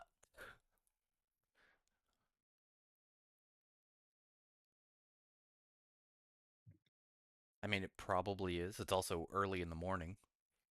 Yeah, it's a breakfast cruise. Yeah. So we should probably go get you properly dressed for that. And assuming Fee is your +1 again. I mean, would you like to come, Yang? Sure. I don't think I make as pretty of a date.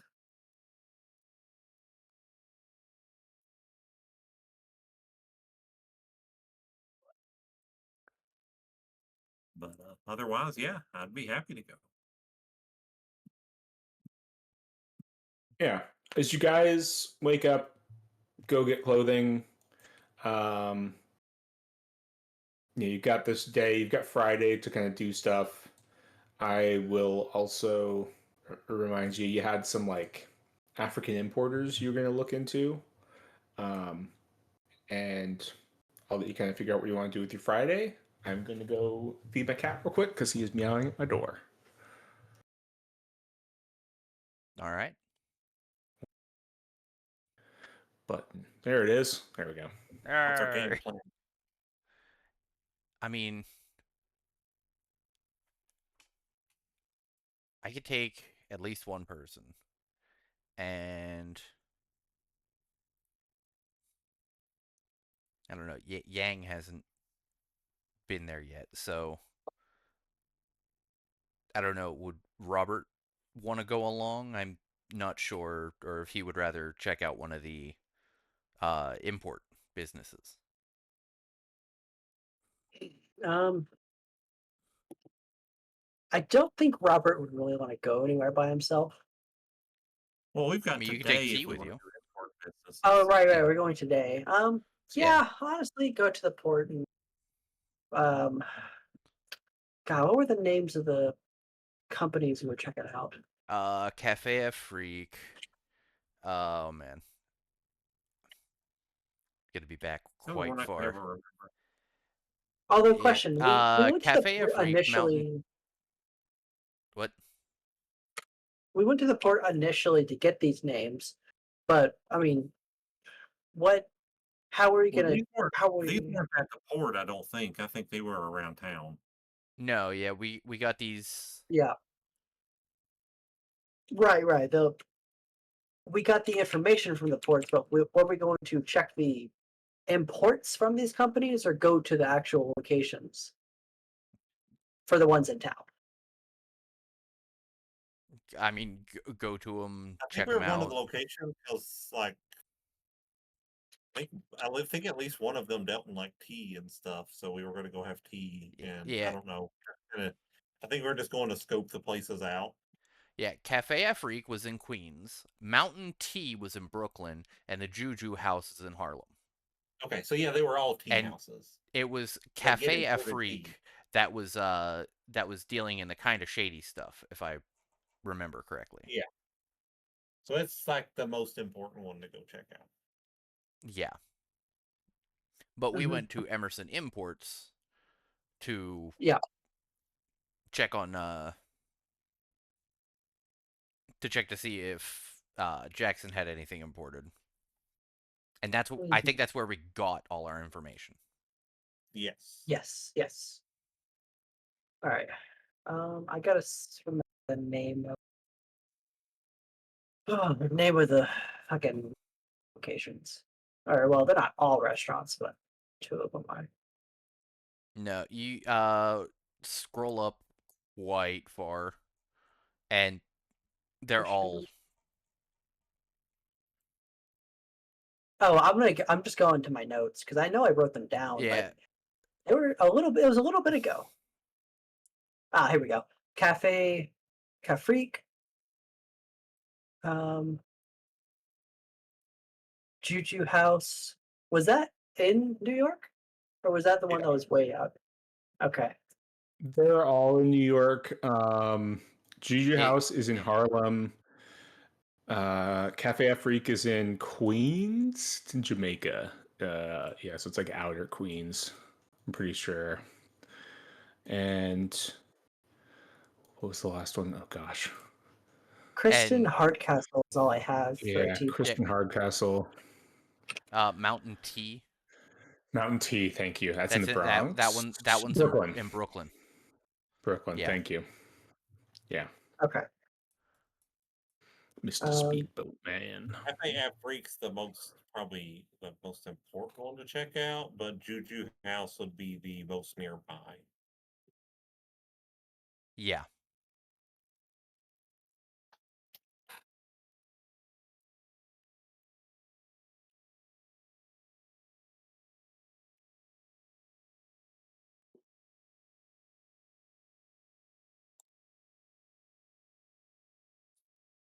I'll be honest, I'm half terrified that Cafe Afrique's just going to be full of a bunch of crazy cultists. I mean, it could be.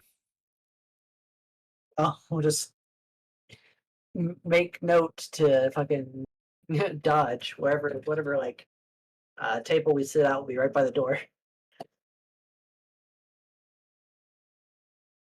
Yeah, because I'm just now starting to feel half better.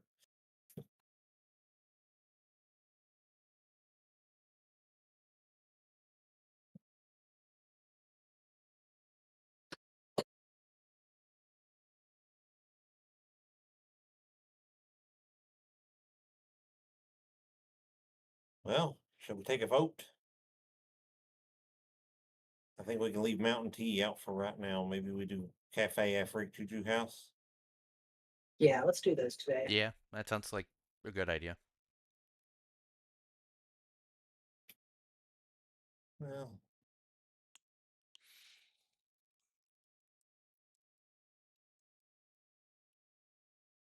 I guess start Juju House since it's close by. Yeah, that's the closest one. So that's still morning, right? Yeah. This is like first thing in the morning. Yeah, this is a tea place, so it presumably be open Uh, early. Judah Or House, is it Judah House is like an African art emporium. It's sort of like a, they've got all sorts of things. Well, let's still drive there and see if it's open. Yeah, as you guys have breakfast, head out. You get there. It is one Ransom Court, uh, just off of West 137th Street, east of Lenox Avenue. It is in Harlem. And yeah, there's like a short alleyway that opens up into like a square court. That is Ransom Court. And there are just a couple doors. There's like the door of Juju House, and then the back door of like a pawn shop that appears to be like abandoned that fronts onto 138th Street. And the shop front itself for Juju House consists of a display window and a glass door. They're both curtained so that the interior of the shop can't be seen, but in the display window are pieces of like African art. And then there's a card propped in the bottom corner of the window that shows that the shop hours are 9 a.m. to 5 p.m., closed Sunday, and lunch between 12 and 1 p.m. And you guys get there right around 9 p.m. or 9 a.m. p.m. Jeez, 9 a.m. on Long drive. Friday. Let's go. Yeah, it was a long drive. You guys drove all the way around Manhattan a couple times. Um, 9 a.m. Friday. Yeah, you get there. It's open.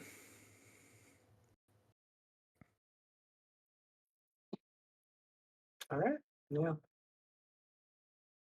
Um, Well, you know, there's some like I said, because it's kind of in a back alleyway. There are like I don't know, trash bins and things like that. There's all sorts of clutter in there. But yeah, you get up there and can we? Can I do like a scan of the environment to see if we see like shady individuals hanging out in the area, sure, potentially yeah, cult go people? go for it. Give me a spot hidden.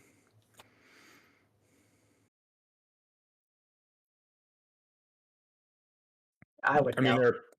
there are people like there are like homeless people, like a couple homeless people like sitting toward the entry of the alleyway, like half asleep there. You see some people up in windows that are like sitting in their windowsill smoking like cigarettes or whatever. But are they cultists? Are they just people that live there? It's I don't know. They all just look like normal people.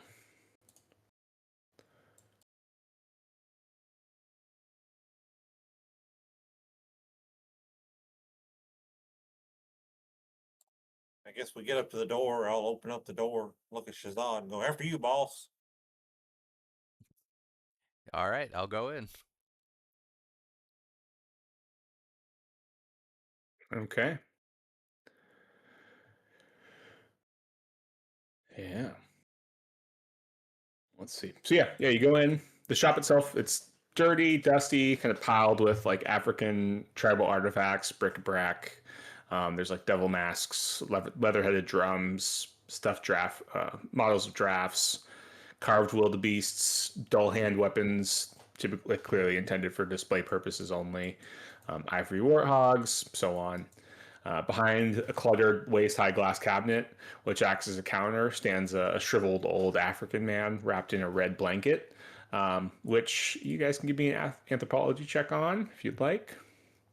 As he kind of greets you all with a toothless smile and says, like, "Hello, I am Silas Nkwane." thing I'm supposed to be good at. Long shot. Oh, Robert. Oh, And, anthropology 4 and physics class too? Yeah. and the one thing I'm Dang, supposed to be Robert. good at. The Yeah. only one who's actually good at anthropology. Yes, hello, I am Silas Nkwane. How can I help you today?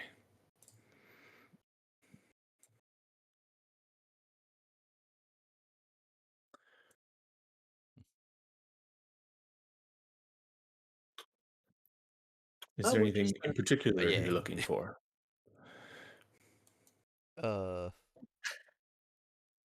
just browsing right now, but I'm sure if we see anything of interest, we'll come back over and ask you.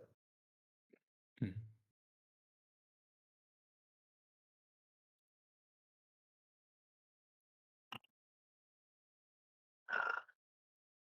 What? Nothing.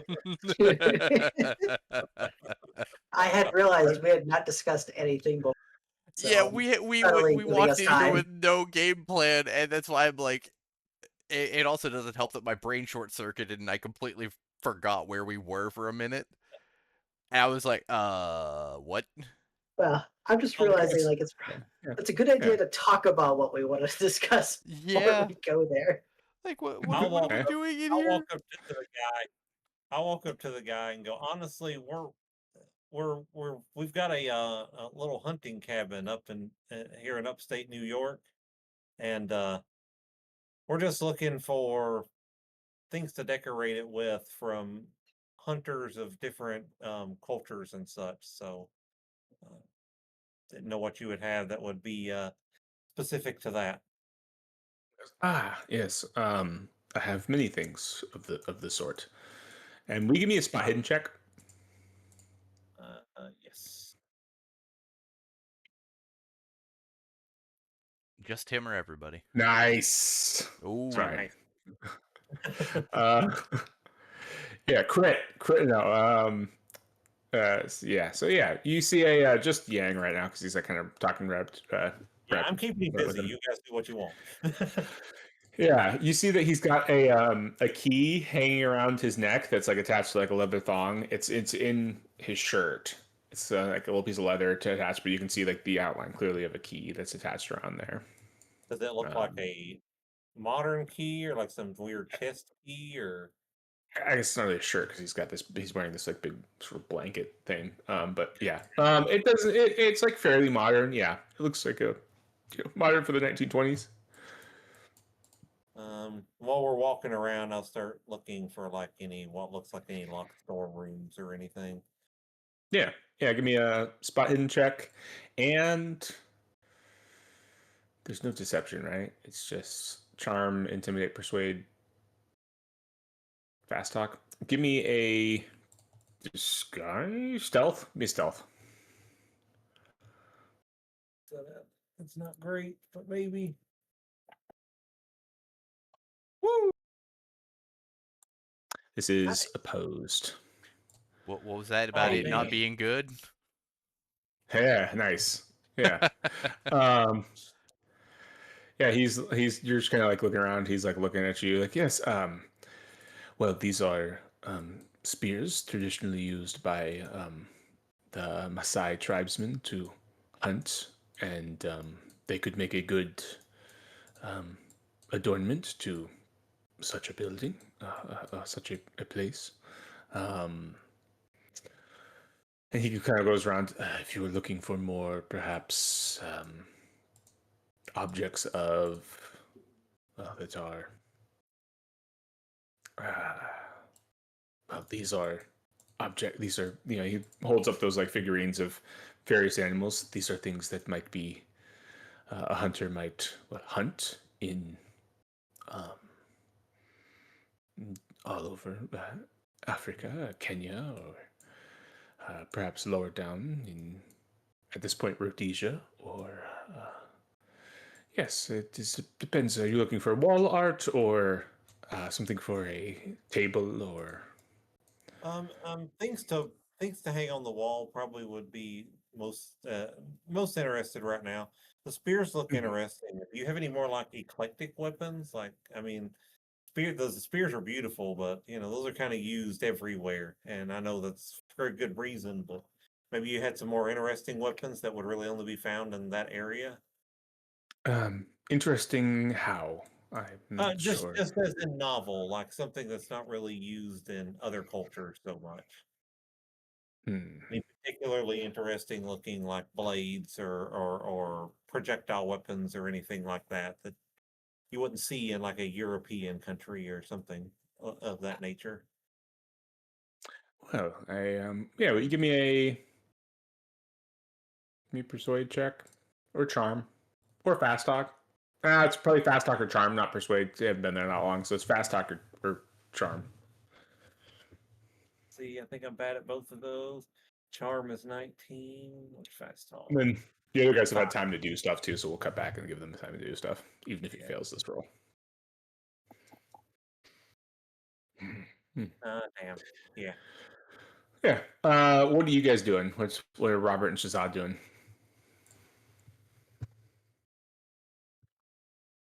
Well, let's see. Jackson was looking into these ports or into some kind of imports from this place. So, well, actually, I think first thing I'm gonna do is keep an eye out for anything that has like cult ties or Mm-hmm. anything that may potentially have like cult ties. Same thing I was gonna do. I was gonna look to see if Yeah. there was any like the symbol of the cult of the bloody tongue anywhere, or like maybe Yeah. nothing. Yeah, maybe like One of you, kind of look. yeah. Oh, go ahead. I was gonna Sorry. say Go kind of ahead. look for something that might not be as overt as that. Yeah, but something that ties in with that versus Robert's looking for like anything occult. Yeah. Yeah. Shazad? Why don't you give me spot hidden? Robert, you give me occult. Nope. Hey. Mm, I see nothing. oh, Yeah, it's just like there's just so much crap. Oh, so much the crap on other the. Yeah. thing I'm supposed to be good at. Like, Yeah. Nah. I Yeah. watched a short the other just yesterday about a guy who has cursed hands. And I yeah, thought of you when I was watching the video. Uh, is it the guy that does the where he's? I mean, that's most people, I guess, that are the DM and the players in their own campaigns. But He's I a feel like I younger just guy. He's kind of got yeah. curly hair, sweeps it over to one side. Yeah. I think I watched the same video like Yeah, yesterday. now Yeah. like a new guy sitting in at the table, and they just skip Yep. his turn. He's like, Yeah. "What is his turn?" He's like, he doesn't roll well. So he's just waiting to get to like 10th level or whatever, so he could just auto hit. Yeah. I watched Wow. that video. Yeah. Yep. I was like, "Oh Um. man, next time we play D&D, I think Uh, Ricky needs to play a rogue." yeah. Yeah. yeah. See, I Uh, like when it's time to lock in. I can roll well, but for casual shit, no. nope. Yep. Just not a. Yeah. Not a. No. Okay. Cool. Yeah. You ain't seen shit. Um. The shop is just cluttered with so much like stuff, and yeah, nothing jumps out to you as like particularly like occult. Shazad, nothing sticks out to you as like reminiscent of the bloody tongue symbol or anything like it. Yeah. And kind of cut back to Yang walking with Silas, and he's like, "Well, no, we have some smaller blades, but I assure you, these spears they are decorated in such a way that would distinguish them from anything made in Europe or found in Europe." Well, fair enough. Um, hey, Shazad, I'll yell out. What do you think of these? Think these would look good on our hunting shed wall? A couple of these crossed? Yeah, I think they'd look good. Yeah, we'll take these. Very well. And Yeah. then maybe if you wanted to show me some of these smaller knives, maybe that would look good on a stand on like a table or something. Maybe that'll Yes. give the guys a little longer to look. He gives you kind of a toothless smile and walks over to some knives and things like that. Gives you a price for the spear. It's high, very high, within Shazad's means, but yeah. Ugh. And yeah, shows you knives. They're nice. Again, they're all dull. They're clearly ornamental. Um, yeah. You see behind the counter, like off to the side, is a curtain that covers into an entrance into like a back room, probably like either office or you know where he lives, maybe something like that. But he's like showing you behind the counter. He's pulling out knives and showing them to you. Um, Yeah. yeah, I'll end up picking like 3 or 4 that I think are nice looking and just have them set them up on the table. And I'll just spend some time going back and forth over them. Just like I said, burning a little more time for those guys to have a chance to maybe look a little more before we get out of here. Okay. Yeah. If you guys want to make the same rolls, they will be pushed rolls, or you can do something else. I mean, I'll push. Nope. Yeah, I'll. Oh, Nope. you Oh, Nope. Did Absolutely you push not. it? Yeah. Yeah. Yeah. Oh, 100 on a push roll. uh, Oh, you've like fell over some whole freaking display or something, haven't you? Oh. I Jeez. walk. How do I you walk. double fumble?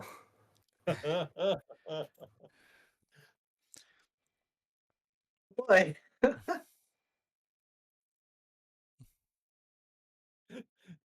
The steers were set up and he fell on them. Oh God. Yeah, I think he definitely knocks. He definitely knocks the displays over. Yeah. Yeah.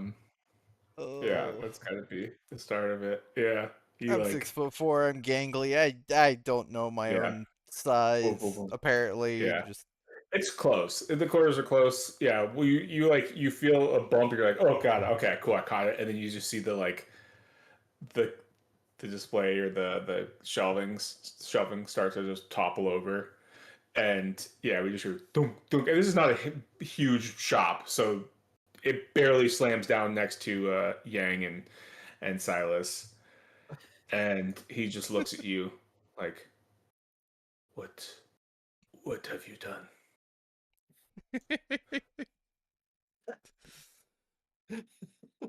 I'm sorry, I don't know my own He's size. he's like looking at his stuff and uh, uh, my my shop, my livelihood, I'm ruined. This. Yeah.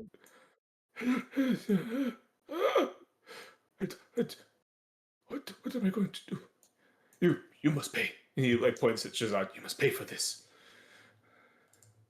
All of it. Now. Please. No, not please. Now. Um, Oh, um, let's talk about this. I mean, he definitely knocked some stuff over. Do you have an office? Maybe we could go back there and sit down and talk about things before we damage more stuff. He's like shaking his head. No, no, no, no. Mm. He's like trying to do calculations in his head quickly. He's like, this, uh, my, my shop, my shop. Uh, it will take me perhaps $1,000 to recover these wares. I mean, Is Shazad gonna wha- argue it? He's just gonna n- fucking chop him $1,000. I mean, I could try and fast talk him down to like maybe not 1,000, more like I don't know, 500. 700, 700, 500, something like that. Yeah, you could.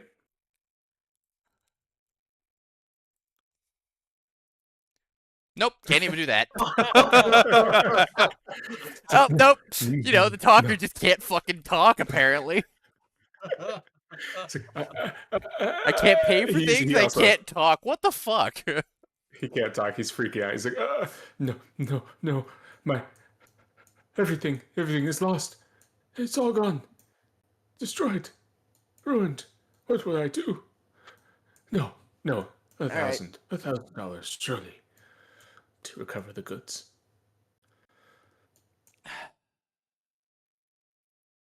Okay. Where are you staying? I will send the invoice there.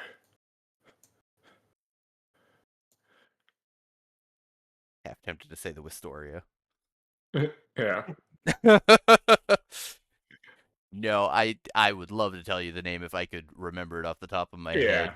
It's It the Hill, is Murray Hill. Murray yeah, Hill. Murray Hill. I knew it started with an M, but I was looking for it and I could only find Morningside Park. Yeah, staying at Morningside Park. Oh, you pay $1,000. No, Okay, I was looking at the wrong one. Yeah. Yeah, cool. Murray Yeah,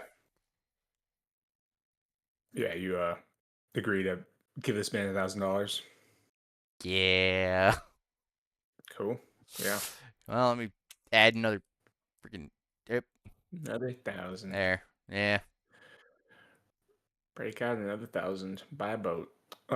Yeah. He's. I have to close. Please. Um, take your spears and your knives, and go. And he like shoos you out of the shop.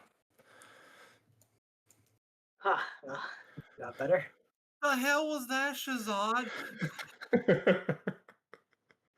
I I was just not paying attention to I guess that shelf. I was looking for things. I was working so hard to keep him distracted.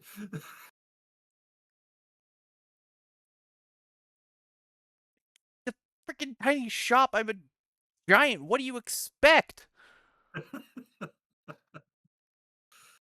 Be less big. I'm sorry I can't be a dwarf like you. I'm not a dwarf. I'm perfectly average sized, even a little over average. He says as he Yeah, starts I'm high just a five. little over average.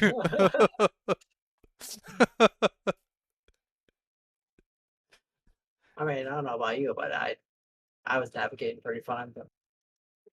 But Did either of you see anything? no, Nope. I think I was Did getting close to Robert do something. anything with his last occult roll, or did Shazad mess all that up? Oh yeah, Robert got his pushed roll. Yeah. So Robert, with your pushed occult roll, you were picking up before all the chaos happened. You're looking at like there's certain like fetishes and things in there that are like traditional components of like ritual magic with various African traditions. But uh, you with your particular knowledge, gosh, will you give me an anthropology check? You'll still get some information if you fail the anthropology check. Second It's not the end time's of the the road. charm. Yeah. Oh, Oh No, it's not. my god. dang. You're like trying to think about it, and you have a lot of times now. You're like trying to recall what you saw, and you're like, yeah, there were like various little things of like that you'd use in like rich for ritual magic for various African cultures, but like none of them jumped out to you as like concerning or like, whoa, why is this here, right?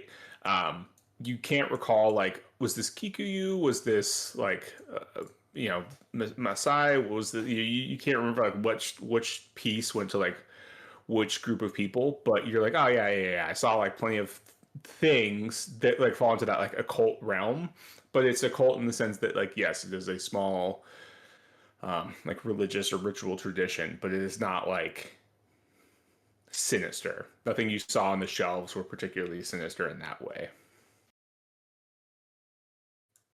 Certainly no bloody tongue symbols, nothing that was like reminiscent of an eldritch beast, like anything like that. Everything seemed pretty basic. Certainly things that like, yeah, if you were, Like an immigrant from Eastern Africa, you might come here to like get things to, you know, conduct rituals from your own belief system, or like if you're a professor or like interested in some of these things, you might get some stuff to like put on a shelf, but nothing that jumped out to you as crazy.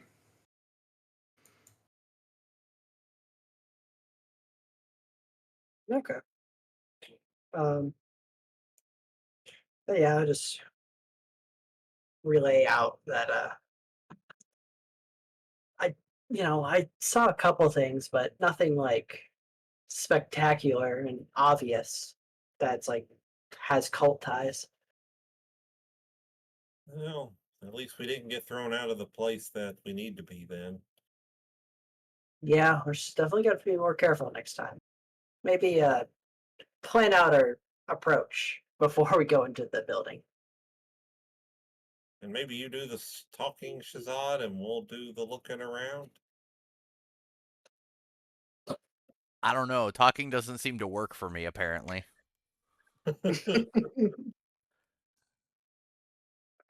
Well, It sort of does with rich people.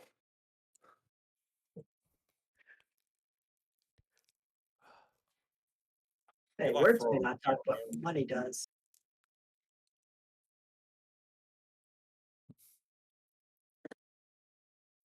So you guys are I gonna mean, head to Cafe Afrique next? Sorry, mm-hmm. Shazad, go for it. Yeah, I was gonna say. I mean, I could always try to talk to him, but like, if I don't know what I'm supposed to say before I go in there, it's just gonna be another me knocking over a shelf. We don't Yeah, need let's more let's shelf. discuss.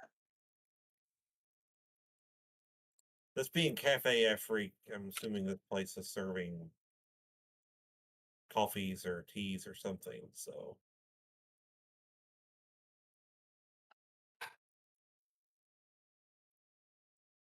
maybe we get down there and scope the place a little bit first, and then we can talk about it. Yeah, let's see what scouting research we can do. Okay. Yeah.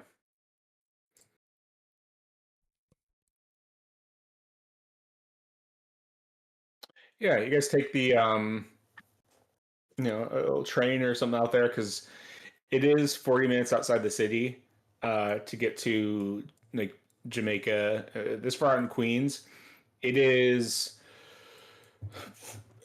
in the 20s. It's still like a rural village this far out of the city, and uh, you you get there and there is a the premise is like a large warehouse building with like a glass works and glass houses out of the back. Um, and yeah, there's a little like coffee shop sort of cafe thing going on in the front. Um, and yeah, and it appears that they are running a sort of like coffee importer and trying to develop like a quality coffee culture in New York. Uh, in a place where it's still going to be a struggle a century later. But that's what they're doing. Yeah. Either of you like coffee? I can always appreciate good coffee. Keeps you going. I like it on occasion. I do not really do coffee, but I guess I will today.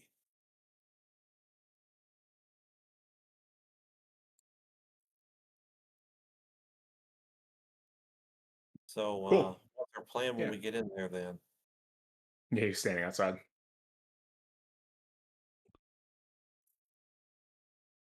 Like we just getting a cup of coffee, sitting down, getting some cups of coffee to sit around and chat and kind of look around while we're in there.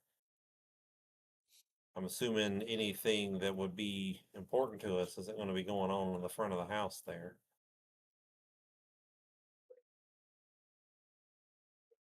Yeah, Our quote unquote sneaky person's down with lactose intolerance.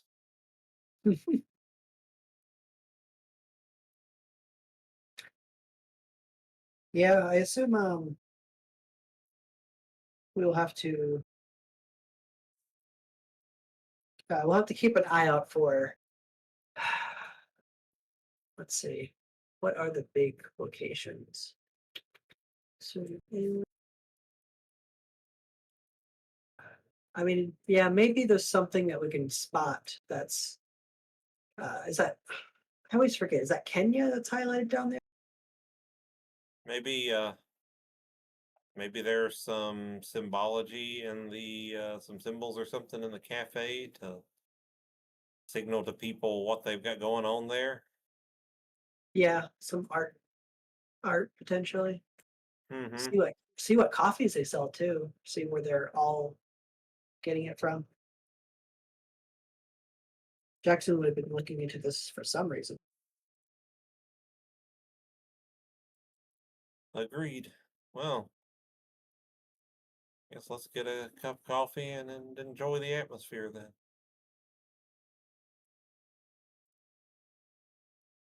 You head in. You know, it's small, right? Like I said, like it's a business that's not exactly thriving in this era. So there's like there's a couple people in there drinking, talking. There is this gentleman standing behind the counter. He's like making coffee and pouring them in like these nice little mugs. And he goes, yes, how can I help you? Um, welcome to Cafe Afrique. Oh,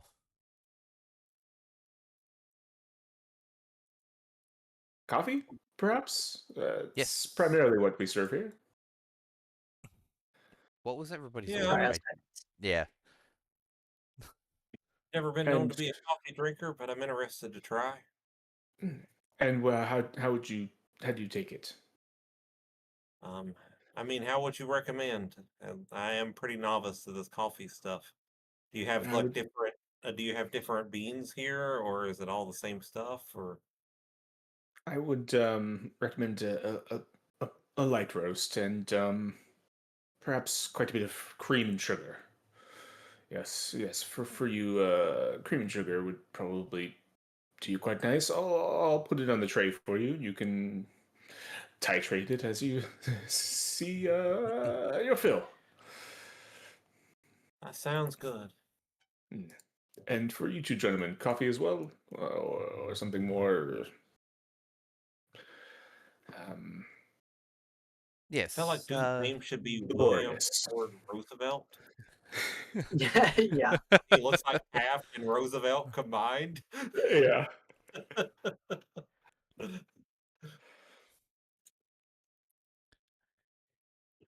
Um, yeah. Coffee would be wonderful. I odd request, but do y'all import from different countries, perchance? Um, primarily, um, primarily from Africa. Yes, our beans come from a few different African nations, and we're trying to showcase the products of the people living there. And Yeah. if you have find yourself having a green thumb, we also operate a small plant nursery, and we make do-it-yourself glass houses. Yes,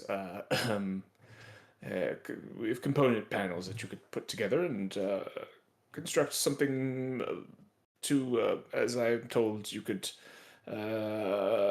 take the plants and something to do with temperatures and humidity controlling, and it's beyond me. I don't have much of a green thumb, but Of course. yes, yes, yes, yes, yes. Um, well, I see. When I was young, I spent some time in East Africa, and I had a coffee that I unfortunately did not catch the name of, and I've been trying to find that ever since. Would you mind describing your different beans and their flavors, maybe it would ring a bell. Certainly, yes. And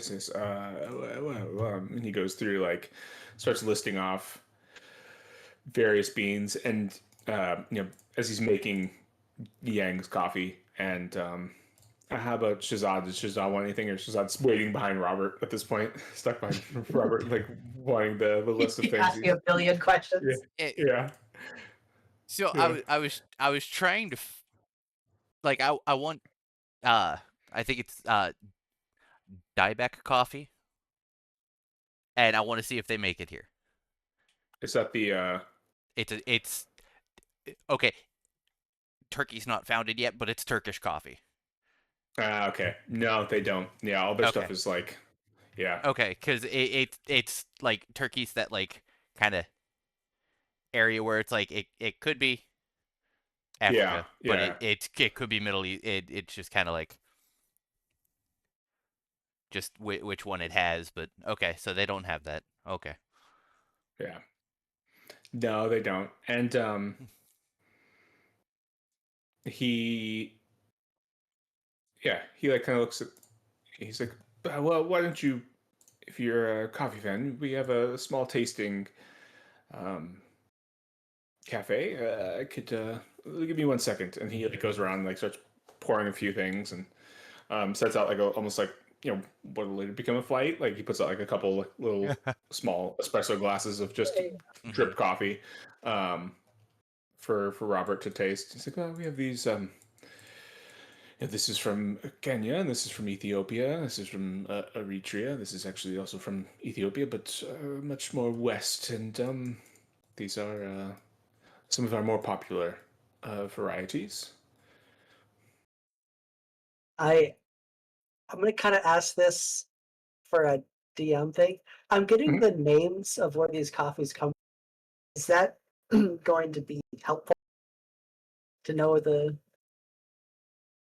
I mean, he's just listing them off. Yeah. Okay. Kenya, Ethiopia. Ethiopia is that Is it Arabica even? coffee? I think it's Abyssinia right now. Yeah. Abyssinia. Hmm. Yeah, I guess Ethiopia doesn't exist right now. So it's, yeah, Eritrea is right there, and then Ethiopia is like sort of Sudan and Abyssinia. So it's Abyssinian. This is Eritrean. This is Kenyan. And yeah, Sudanese. Yeah, he's like listing off these regions. Okay, so So no Ethiopian. Western, Yeah. Western, uh, is it at west, right? Right. East. Yeah. East. I always get them backwards. So East Africa.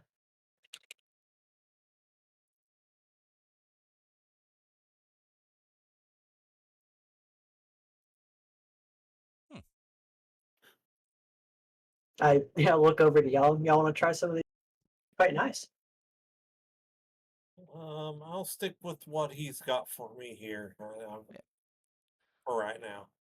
Yeah. And yeah, Yang, as you take a sip, it's actually shockingly good. Like it tastes fresh. It tastes, when you cut it with like the cream and the sugar, you kind of like mix it to your preferences. But like it's, it's not tea. It's not your palate. But you're like, this is doable as far as coffee goes. This is probably the best you've had. Coffee's almost good enough to be called tea. He gives you like a smile. Yeah. And for you, sir, my tall friend there. Yeah. You have any just Arabica coffee? Um. It's the Abyssinian, I Yeah. believe. Yeah. Yes. I'll just Certainly. take some of He that with a pours little you. bit of sugar. Yeah, gives you a little sugar on the side, and yeah, you try it, and yeah, I mean it's like clearly fresh from the roasters. Like they must get their beans roasted there, and boom, it's just right to you. It is delicious, especially in an era where like this sort of like coffee culture like I said, doesn't exist. It's awesome. It's delicious Hmm. stuff. It's pretty good. Um, while Robert was cutting going with 50 Mhm. questions, I would Yeah. have I would have been wandering around the little cafe, just looking at anything hanging on the walls and stuff, trying to see if anything jumped out as particularly familiar or um, I don't know, incriminating or anything like that. I guess. Give me a spot hidden check.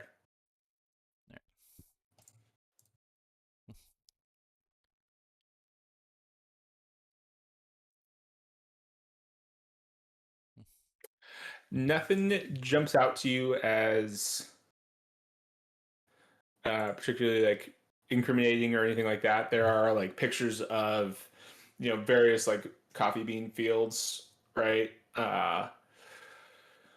But yeah, nothing like, so there's no like cult rites being performed in the back of the fields or anything like that. It's just like, there's some pictures on the walls. They're all like little tiny, like, 5x10s or whatever. And No giant shadowy beasts with bloody tongues.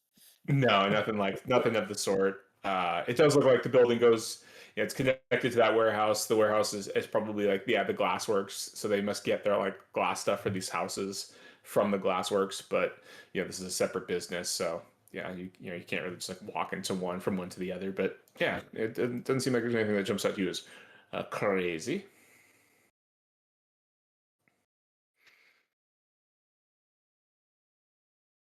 How about Robert? What did you settle on copy wise?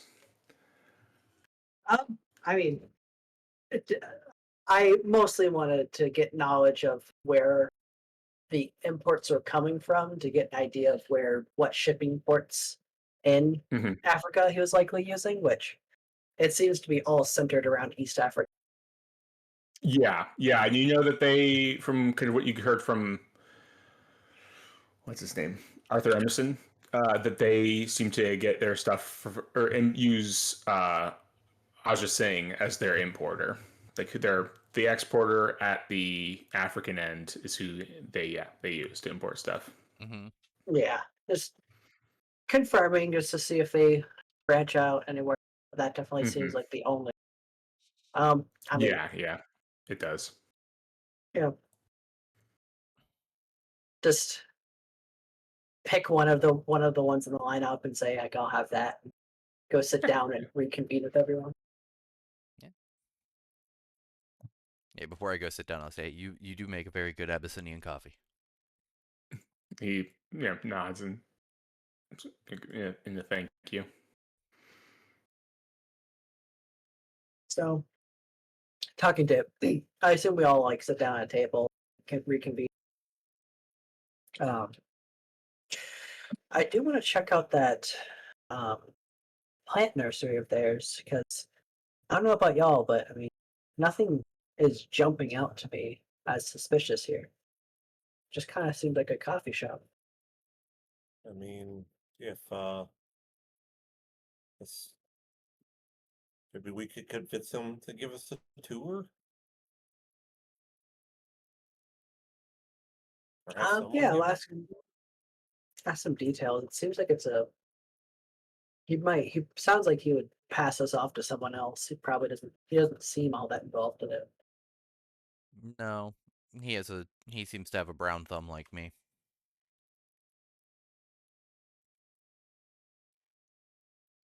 Um, but in the meantime, while I'm sitting there, I'm just gonna kind of do a just to look over to see if I spot anything cult like.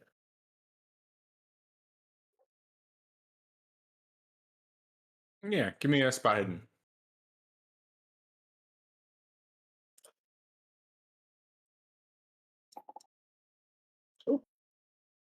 Nice. Nice. Yeah, you notice, you know, it's all these pictures of these coffee fields. The one thing in them that you do notice that seems to be odd, at least in like the three that you can kind of see immediately from the table you're at, is that there's the same kind of older woman, or at least she's like middle aged in a lot of these pictures, that is in the picture in all of them. She's like standing there, kind of like doing something, pointing things out, or kind of in a good position in all of them. Yeah, kind of standing up and looking at them a bit closer. I kind of Mhm. go back to the man of the counter or front desk counter, whatever. Um, do you know any information about these pictures? I believe they're from the fields where we get our beans. Yeah, I see a particular woman in each of these. Is she like one of your uh company CEOs or something? Someone of importance? I just see her in multiple locations. No, I've never noticed. I guess I've never looked at them closely. They said that there's a similar woman in all the pictures. I couldn't say. I couldn't say. Yeah, I point out and can I do like a psychology check? Psychology? Or Yeah, you can hit with psychology. so I want to ask, is psychology like checking to see if someone's lying to you? Or is Yeah, it's like your insight check. It's the vibe check. Yeah, yeah. it's vibe check. Ugh, Oh, when I'm supposed to be good at it. what the Okay, heck? well, If I It was disappeared watching the again. conversation, would I be able to pick up? Yeah, we'll say you're listening. That's fine. You can you guys can give me another. You guys can give me one as well.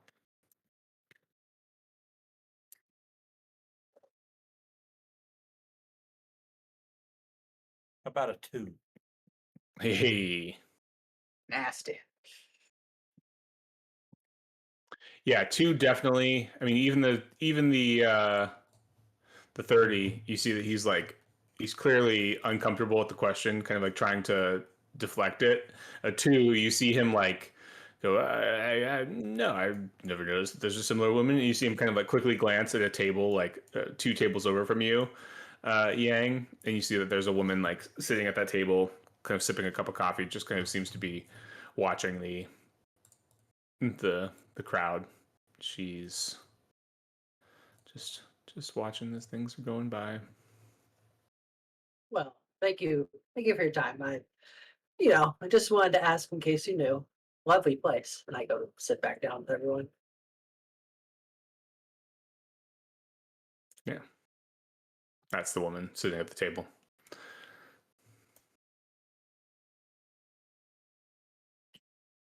She look Well, anything I like the lady with the pictures? Hmm?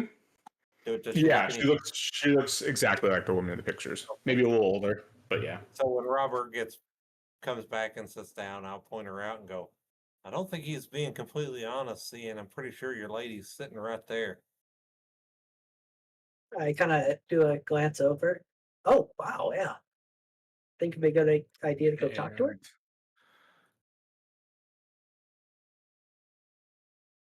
give me one sec. Double check something. Yeah, he glance over and Robert, she's staring right at you, just sipping a cup of coffee. Well, I guess that's And an invitation. she's kind of giving you a Yeah. like she's studying you. Yeah. Maybe the Well, exact look in the picture, like who the fuck is this guy? You know? Yeah. I'll be right back, y'all. I'm gonna go chat with her. And I, go to walk over. May I sit with you? She nods to the seat. Not sure why the front counter person lied to me, but I see you're on these pictures, and I just about more about your like your journeys and these different coffee plantations they were. And As she's just staring at you as you're talking and listening, as he's sipping her saying all coffee. that, as he's saying all that to her, I'll say to Shazad back at our table just a little bit too loud. Man, I think Robert's really smitten with her, huh? I think so.